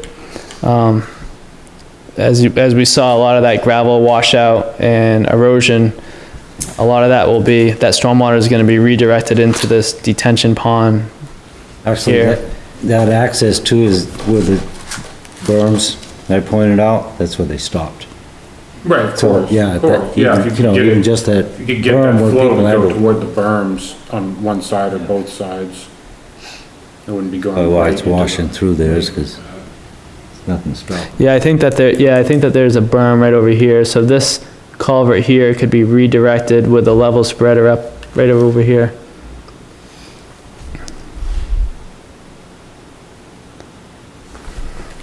And the road that we walked on that went around to those two cabins, seemed like the water flowed down that whole thing right to that area as well. Which you pointed out, I don't think he's. On the left-hand corner, as the road curves, yep, that whole road right there leads right down to the dock as well, and it was a gentle slope all the way down there that you could see sand was moving all the way down that thing and going right in that same area, right off the. You did notice a berm all along this whole area. The place it's open is where the amphitheater is. Right, it looked That's one generally great, washout. yeah. And then, yeah, you're right, because this had a slope. All the way down to that. A lot of that stuff is noticeable at the site today because this area hasn't really been maintained in a number of years. Yeah, we had a couple good gully washes. Yeah, Come in, so, So dirt bikes through there. yeah, and it's, yeah. They Well, I'm not didn't make- saying that you caused the erosion, I'm just looking for something on the map that would indicate, stormwater features that would help fix that. There was something on one of these maps that showed like a double berm. There's a lot of similar. Well, we saw one, there's a good berm, where they clear that path, it looks like they shoved all the top soil and made a berm all along that path, down by the water. Right where the dock was is where the berm broke, so there's a clear shot right down to the lake. I mean, even putting that berm back and have people walk over it, but This one shows the existing amphitheater right there. that might slow that down. And that opening goes down to the beach. Right, Yep, right, that's right the there. area There that I it is, was. yeah, right there. Talking about. Yep. Yeah, and the berm, yeah, see how the berm goes and breaks? Right there. Mm-hmm. But then- Well, that's the path, but the berm is right next to it. That- Along that water edge. Walkway down to the beach, is that, gonna be a impervious surface, or you gonna do like a mulch, or? it's gonna be kept as is, just as Sydney mentioned at the site walk, it's just gonna be raked and maintained a little bit better. And the real thing, yeah, it's just if you put a little bit of berm there, would stop that pretty quick. So you're thinking put, Right where this berm breaks and you get down to the beach, yeah, replace that berm. so just put a little berm there. Even yeah, a gentle okay. berm. I mean, it wouldn't take a whole lot to stop that flow, but So when I mentioned on the walk, the GeoCell or another company, that, they use that on boat launches, so if that does end up being a problem, you could also use that there on that slope. And it would mitigate the erosion. Would also make it accessible to your chairs to get to the water.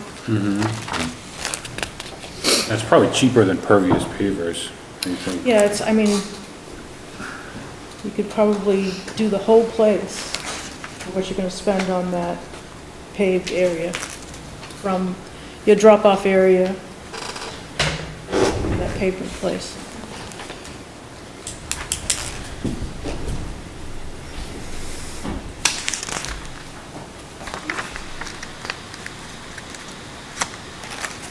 in the interest of time, what do we need?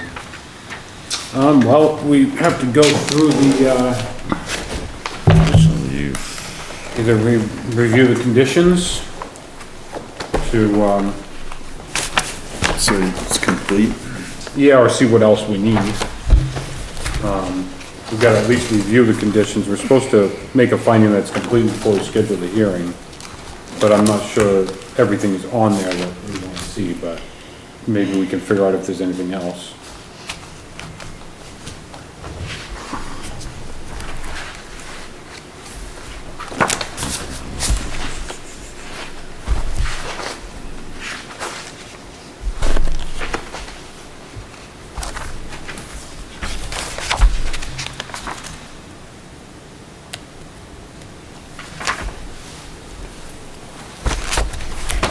You want to go 6634, is that what you want to do? Sure, it's conditional use, right?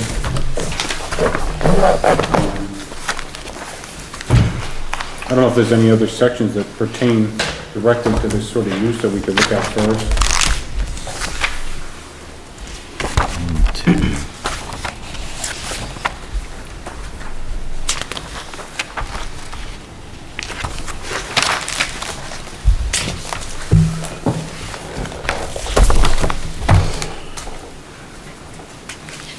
You want to start with the conditional use review checklist?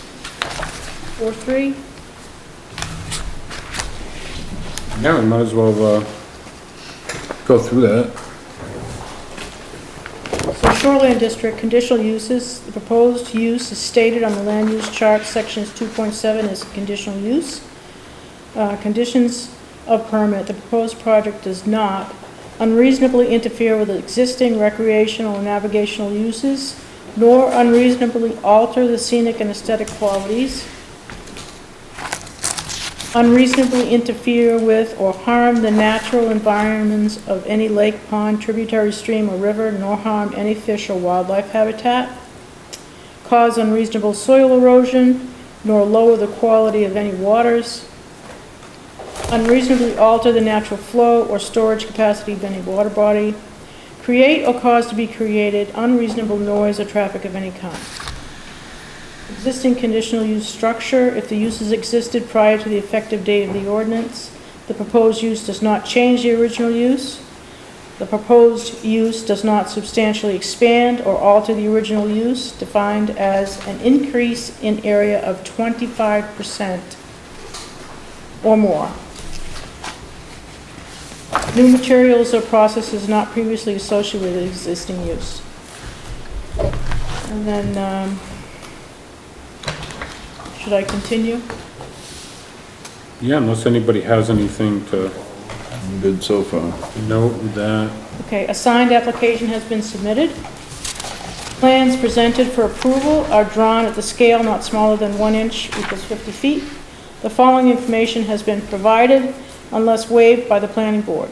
The name and address of the applicant, the name of proposed development, a copy of the deed, the assessor's map and lot number, total floor area, ground coverage, location of each proposed building and structure or addition, dated certified perimeter survey of the parcel showing reference points, showing true north points, graphic scale, total acreage. The required fees have been collected. Jason?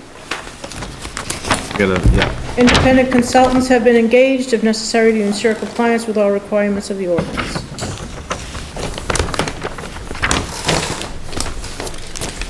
Keep going? Yeah, and we haven't, given this to any consultants, right? Alright. Standards listed in section 6637 have been reviewed and found that the use will not have an adverse impact on spawning grounds, fish, aquatic life, bird, or other wildlife habitat. Use will conserve shore, cover, and visual, as well as actual access to water bodies. Yes. Yes. The use is consistent with the comprehensive plan. Yes. Traffic access to the site meets standard contained in the ordinance, and traffic congestion has been addressed in accordance with performance standards in this ordinance. Yes. The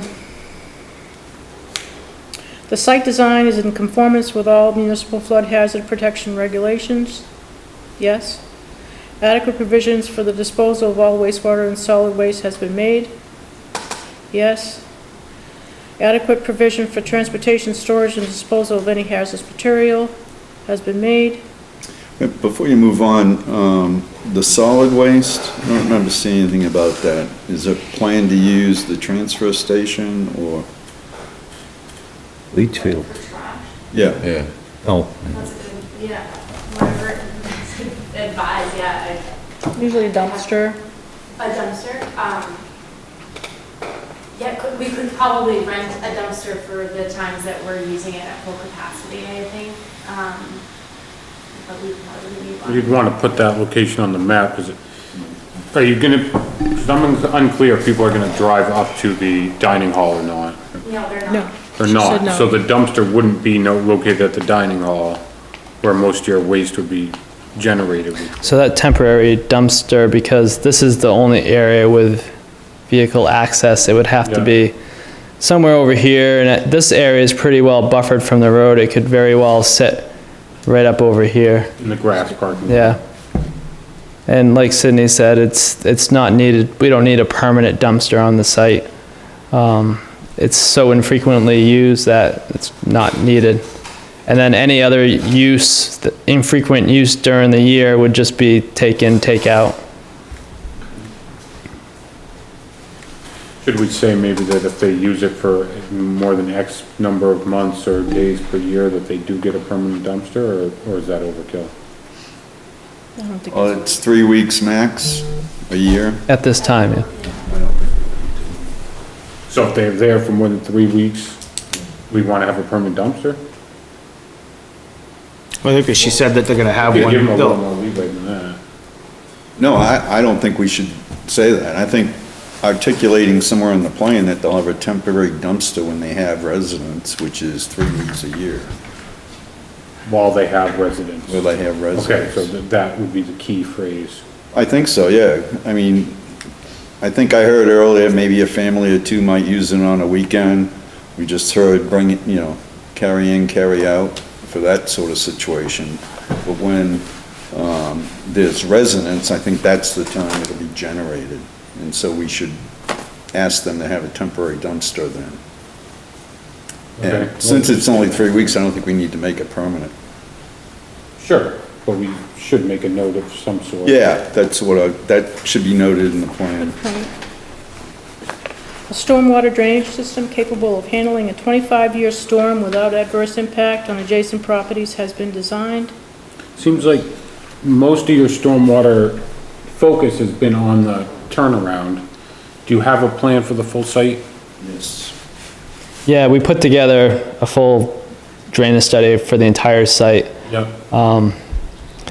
Just because most of the impervious was being created with this, that is what caused some of the peak flows to spike, which is why we need this detention. Detention. Yeah. Now, did you, what did you think about what Pat was saying about the location of the detention pond? Yeah, I thought about that too. I'd have to show the state, I believe, like hardship as to why. And I can explore that, but I don't know if removing, to minimize tree removal would meet that requirement. So I plan on calling the state tomorrow to confirm kind of the requirements around that. So Jason, they were asking for the well house is right here.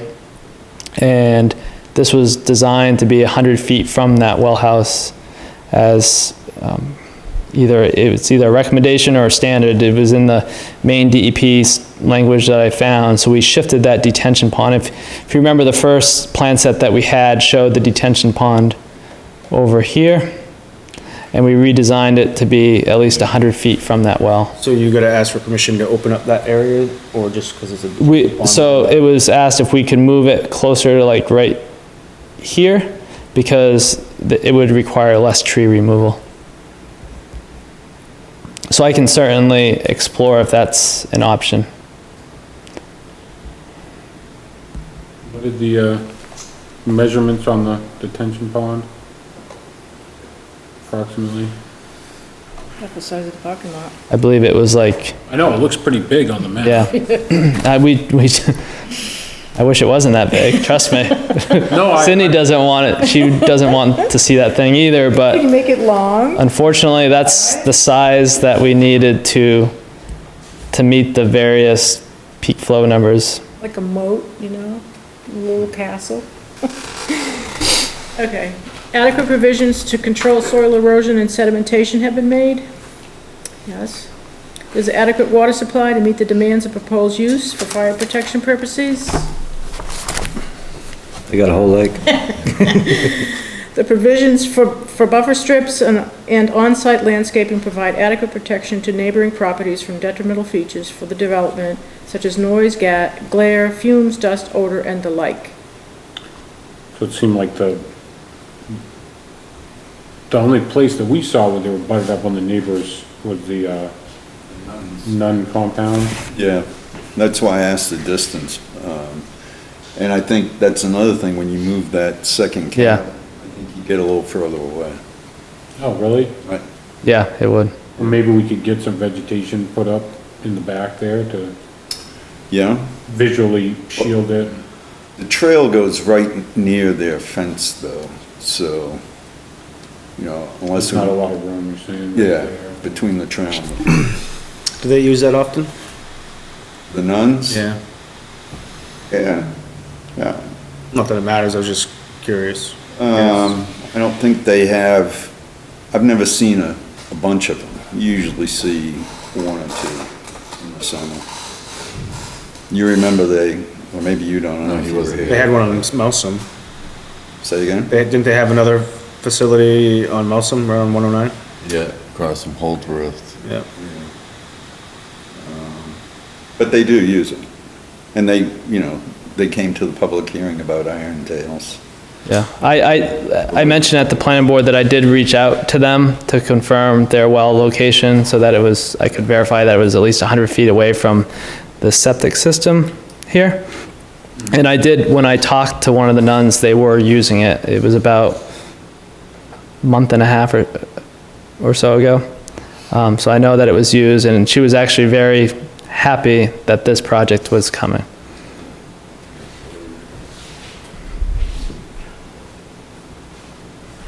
All performance standards in this ordinance applicable to the proposed use will be met.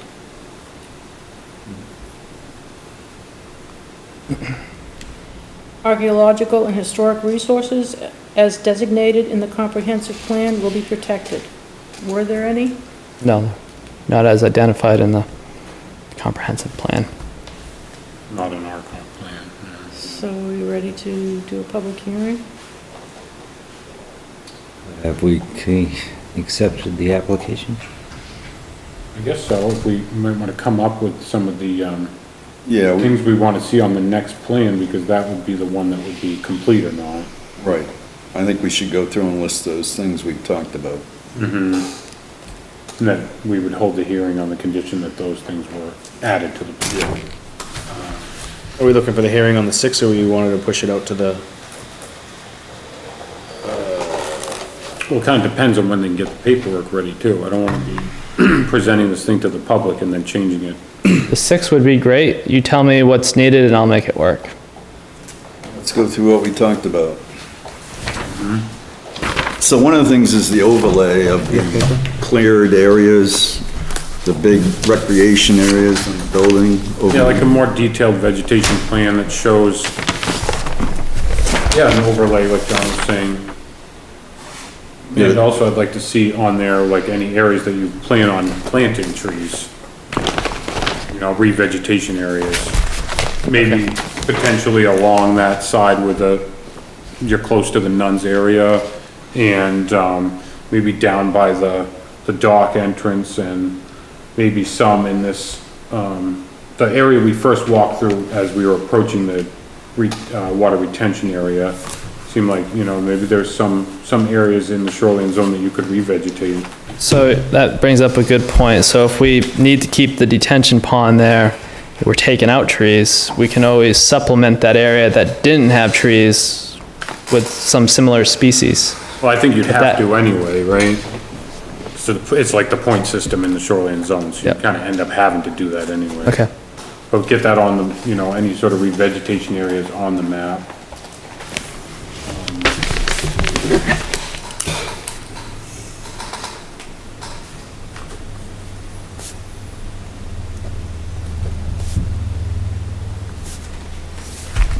Maybe toy with the possibility of some of these recreational spaces being wooded, where you take out the low vegetation and you leave make like a park-like environment, where it'd be more like a shady, when it's a hot day, people don't want to be standing out in the middle of the open field anyway, so you could have some that were fully cleared and some that were recreational areas that were more park-like and with the larger trees remaining.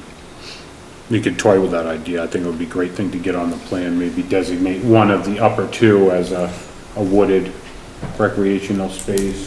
You know, the one to the left was pretty good size. I am really interested in how big that one to the right that you wanted to make the big area was actually gonna be. Sorry, I think I just missed your comment. What did you say? How big that one to the right that, you know, you wanted the big area, how big we're talking about? I mean, we're talking 150 foot, 200 foot diameter circle? Right, get some dimensions on that, Yeah. on the vegetation map. Yeah, That overlay will. I know the other one you had to the left, that's pretty well cleared, so. I don't think it is though. You see that small area? Well, yeah, they were- Diagonally up and left of the recreation space? Yeah. That's the existing cleared area we were looking at. The recreation space, the only cleared areas are the trail systems. So that, there's quite a bit of vegetation in that area now. So recreational space is really important to us, obviously. Like, the children aren't going just from point A to point B.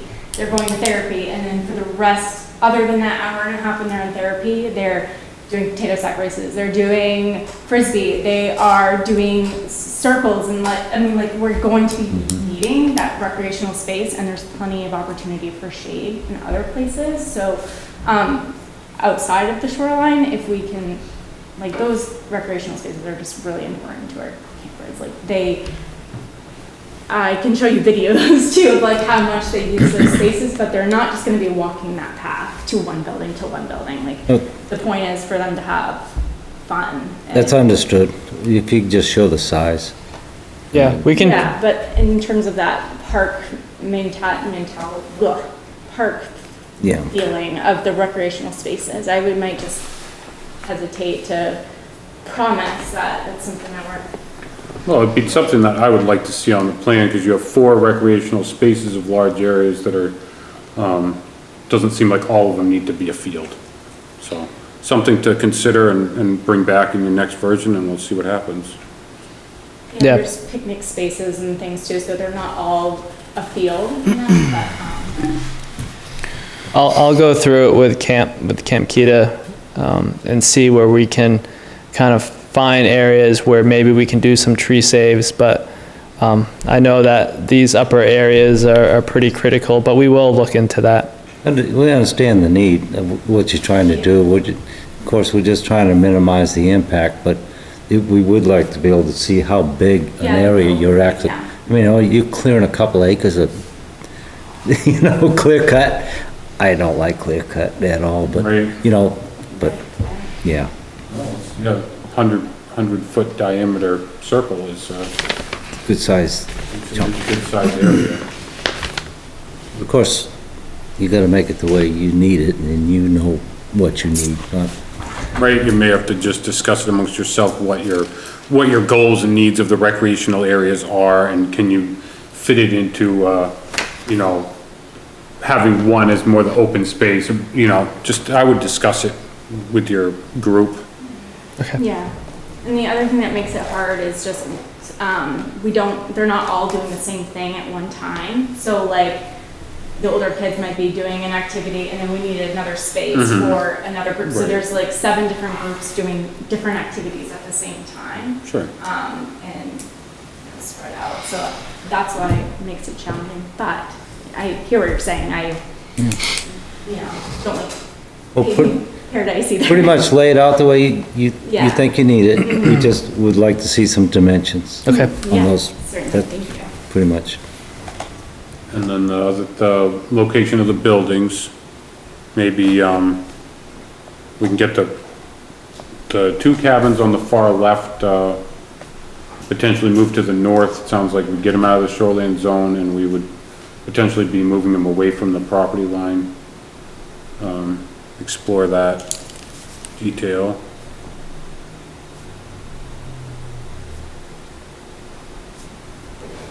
And Can you slide to the left? A a little? berm or some solution for the runoff to the beach. Yep. Yeah, I'd like to see some sort of drainage feature, stopping sand from flowing right down onto the beach and into the lake like that. Just a stormwater plan or a? Well, they have a plan, I was looking, Well, and maybe that specific detail is outlaid in the plan, I overlooked it. I don't have anything specific to that area. There was this ditch is intercepting the flow coming up from here and bringing it out across here. This was gonna be going to a level spreader. Yeah, I will look more closely if that should discharge over here. And then over here, we would probably do some type of berm or some type of feature where, I don't want to put riprap across it because people will use it, but some type of feature that can possibly slow down runoff or disperse it over a wider area. Even if it's a gentle berm that you can still even get a wheelchair over, just something this much higher than the ground over here, you know, that would stop the water from just flowing right into the lake. I mean, I don't think it would take much by the look of it. There wasn't that big a space, actually. But the berms on either side were, you know, this tall. I think they just kind of took that chunk out, so it all goes right Yeah, it through was it. clearly serving a purpose. They didn't put it there just for the fun of it. No, it goes right along, yeah, it was definitely there to stop that. be a cow pasture probably, and keep the cows away from the lake. Anything else?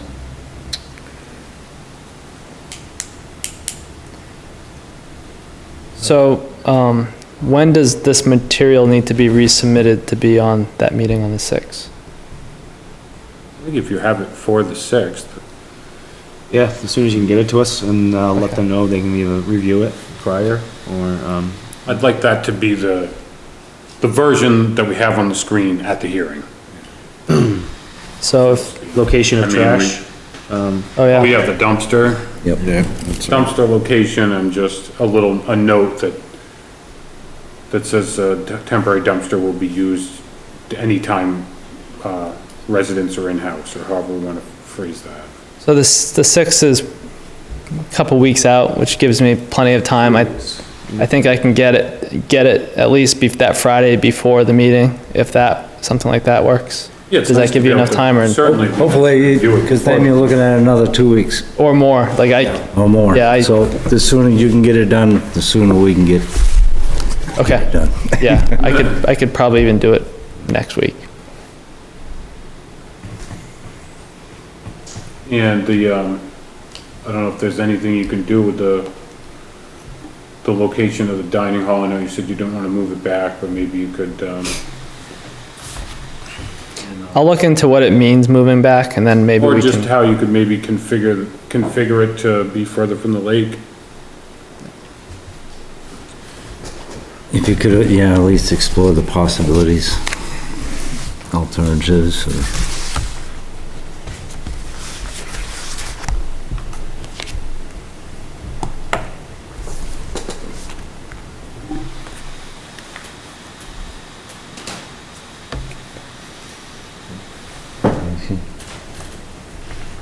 What are we gonna do with the detention area? Do you need to get a DEP permit for that? Like a permit by rule, or how's that work? No, it's 75 feet of the water for the permit by rule. yeah, so we did submit a permit by rule for that recently, so at the next meeting, that would be beyond that 14-day window, and, the So permit. maybe we can just get a letter from DEP saying that they actually looked at it, it's not just sitting on the desk. So the permit by rule is actually, so this is the 75-foot buffer. So the permit by rule is actually for the construction of this under drain pipe, which will go to a level spreader.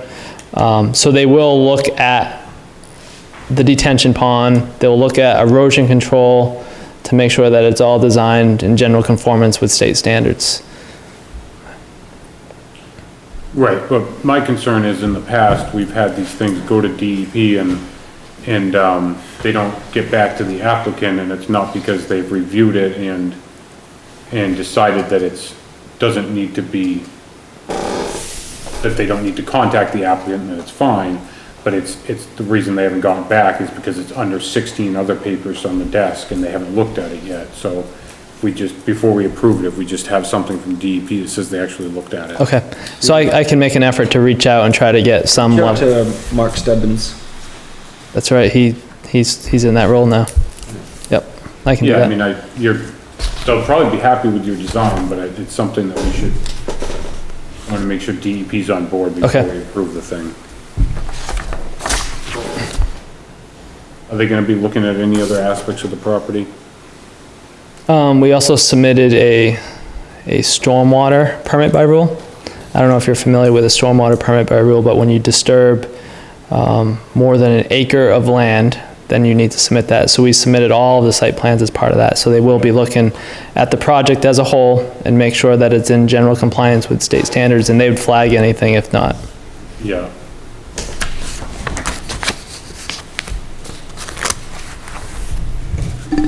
Stormwater permit by rule is very similar to what you typically probably see here in Acton is that NRPA permit by rule. So it's same type of turnaround, and really it makes the applicant, it shows that the applicant will construct the project.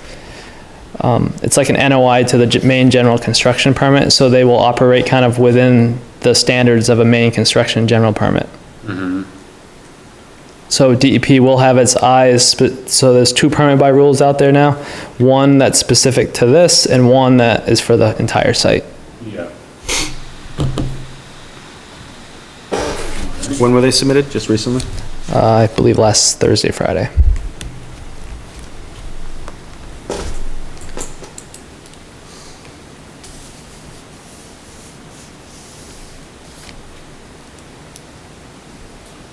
Is that, most of what we had?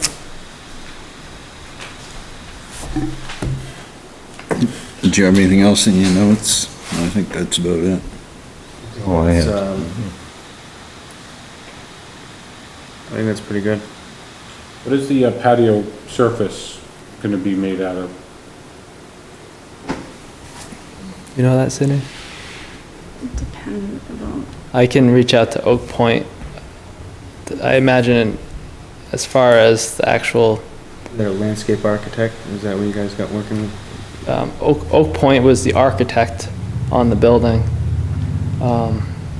I'd have to reach out to them, but I imagine it's standard materials. You probably have some pressure treated wood with either the Trex decking or, but I Oh, can, it's not a patio, it's a deck. Are you talking about the hall? right there, No, that's, that's the, yeah, no, where? Patio. I'm interested in the dining hall, but I'm talking about the patio. This one. Oh, okay, sorry. No, no problem. That was just gonna be pavement.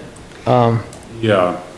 Well, maybe we could look into some of these other materials like Pat was suggesting, especially for, I mean, it might even help you with your, be less water entering the detention pond, or it might help you in some way. We were also considering, and I don't know anything about materials, but we want some place to have memorial bricks and things like that. Is our bricks, Right, you could do pavers and that would be, Yeah, we could show that as a paver area. yeah, I mean, that would be better than pavement. Okay. It's a good idea. I like that idea. Yeah. Well, the memorial brick idea. Maybe you could even have some planters or something there that would catch water as it went off the edge of it or something, have a little garden around it or something that would be, catch some of that water that was coming off. There you go. Yeah, you can make a nice and memorial place, yeah. Well, just a suggestion. Also, for the turnaround, what's going on in the middle of the turnaround? Just grass, Just grass? yeah. Would you want to plant trees in there, or? we Just haven't short- really even gone down the thought of like beautiful, like art, like landscape in terms of art, but yeah, some sort of pretty medium thing with some, I picture some trees. We can, Right, well, and some get those bushes, on the yeah. plan, because we want to see everywhere you're going to be adding vegetation. we to. can, okay, we'll think about that. My company does have a team of landscape architects that are capable of specifying those plants, so Yeah. we can show that. Well, we would just want to see native species. Yep. Of woody vegetation. Doesn't have to be ginormous, things that are gonna then later fall in the turnaround. But if it's woody, it would, be perennial vegetation with, 20, 30 feet in height in the middle maybe. Okay. Just, that would be my The suggestion. more you can show, the less question there is. Okay, so- Well, just trying to find areas to squeeze vegetation in where it's disappearing so that we can, Blueberries.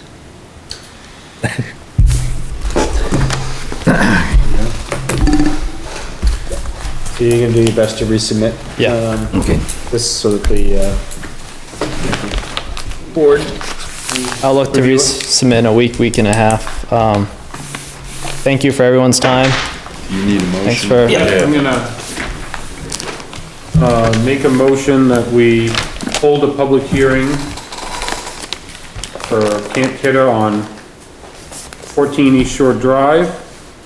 It'll be at, We have one before it, so. right, so we don't know what time it will be, because we have Following the Other public hearing. public hearing. I gotta, 6 o'clock on October 6th, basically. well, Oh, we already have one. 6:30 or Yeah, we could just Is that put in- 6:30 and then people know. if the, I mean, I don't assume the West other one Shore. will take long. Not more than half an hour. Right, so. Yeah. I'll schedule it. If anybody even shows up for that. Right. I you just think, put I think following. they might.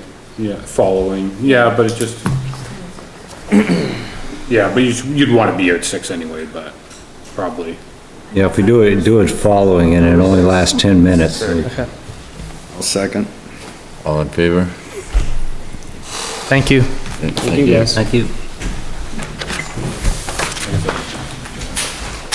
Say again. I guess I don't have to do that. Motion. But this is the paper you're talking about, right? That we advertise in? Yeah. We could. That little Seems piece like they're gonna Yeah, he's, help us out. comes out of first. he seemed pretty confident he was gonna get it. And that he was gonna make a lot of those. Yeah. Need one more motion. Oh, we Now we're waiting on Pepin. Pepin. Yeah, so we got a site walk, Saturday, the 24th at 9 AM. Not this Saturday, it's next Saturday. Next Saturday, correct? 24th. That That it was already, is, that was already it there. is posted on the town website. It's been on this for a No, while. I know we so- have, I just was checking the day and then people were watching the film now can know when it is. Yeah, Right. so Saturday, the 24th, Do we have a location where we're meeting? adjacent to, Changed it. Lakeside Drive on Each Road or the old Landscapers Depot would be Where we the, went for the last one. correct. Right. I'm just making it so that if somebody wants to show up, that they know where the location would be. Yeah, yeah. And then we might drive around. And possibility of driving around to West Shore. the West Shore Drive, the end of West Shore Drive, where the other entrance, well, not entrance, excuse me, but where there's access. Well, I do think that is a good point for why we should make sure we go to that side is because Yeah. it would be nice to see what the access is like from that side. Right. I agree. Just because access is something we need to consider in the application. And part of the transportation plan I asked that question, which access point is better? Yeah, exactly. We They should just have, assumed H Road, but when I asked for the transportation plan last week, it was, that was one of the questions to answer. sure. Yeah, I mean, some of these things we may have to ask again, but, Yeah. yeah. No, I think that's, And I think we'll- it's good to consider that.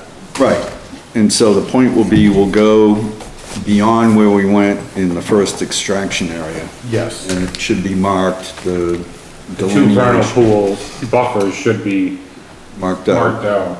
And then same thing, we'll, coming in the other way, we'll do the other two. And we'll see that bridge too. Right, And there's that brook too that's in there, yeah, right? right, that we're asking them to put 100-foot buffer instead of a 75, which I think is smart. Yeah, cause it's flowing all the time. There's gonna be. Yeah, Like, well, those sort of details get strange because you've got it going down to the stream like this, but then drops like this to the pit. right. Like, you end up with a weird detail. The further they have to kind of feather it out, so to speak, the better. Right. And then, I would like to ask them to leave some of those buffers intact when they go and log the thing out.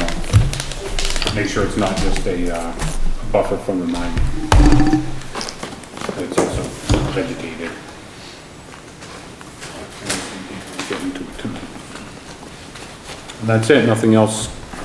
How about it's everything that's gonna be on the next agenda we know, pretty much, October 6th? So, nothing has, Nothing, I might have a greatest practical extent, but I might push him out. They're in no rush. There's a place on,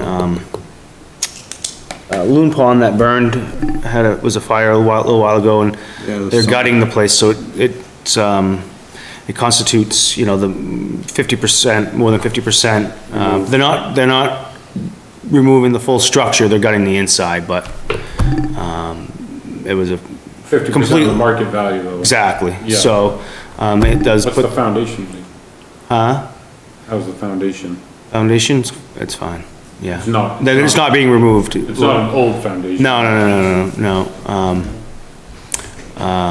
Yeah, and then there was another one, but I think we're gonna push him out. He's going to, the UK for a month, so I think he'll take care of that when he comes back. And that's another one where he wants to leave the foundation, and then build off the foundation, but.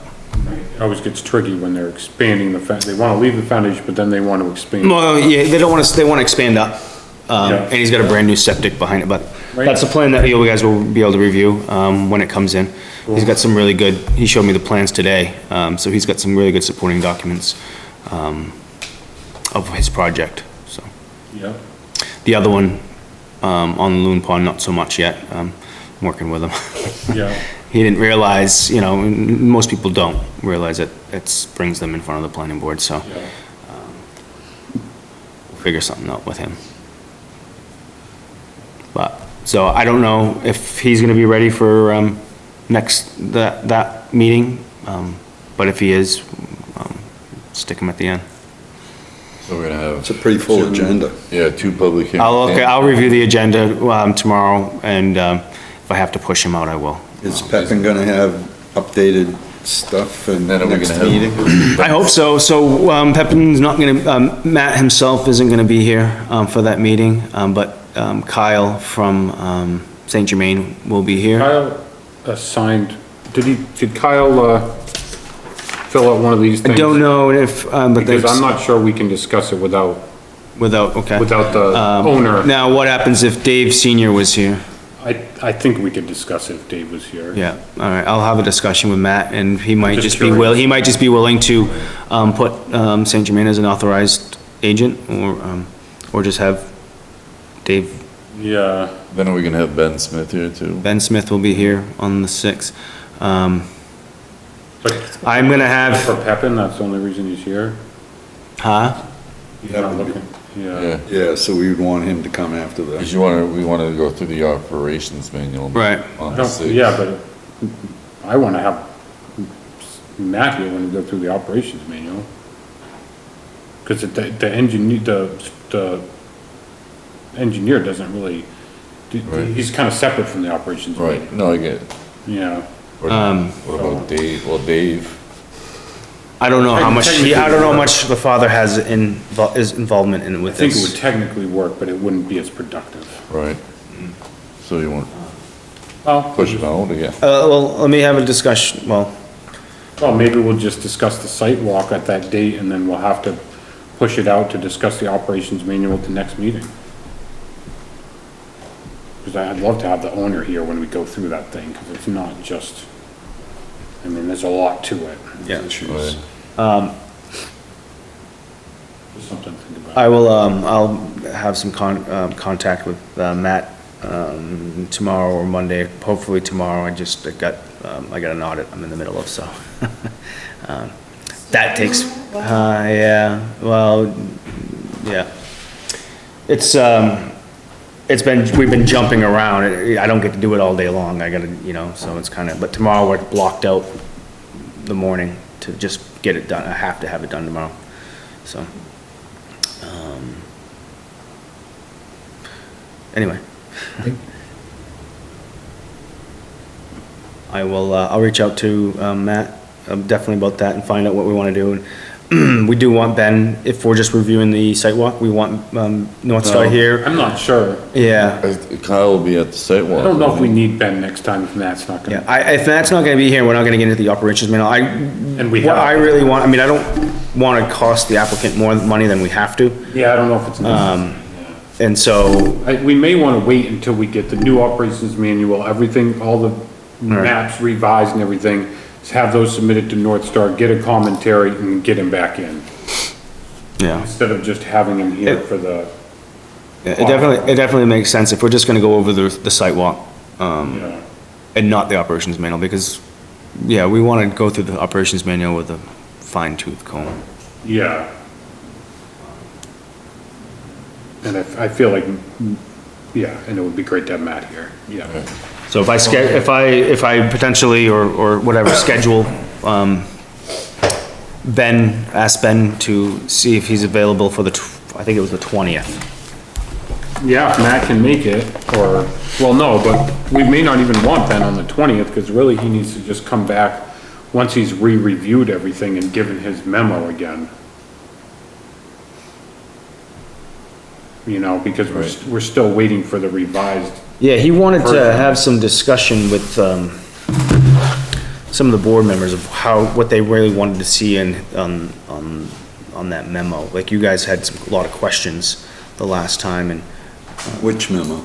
His memo. his revision of the memo of Ben's memo. what the board wants to see out of, I can't. From him? Yeah.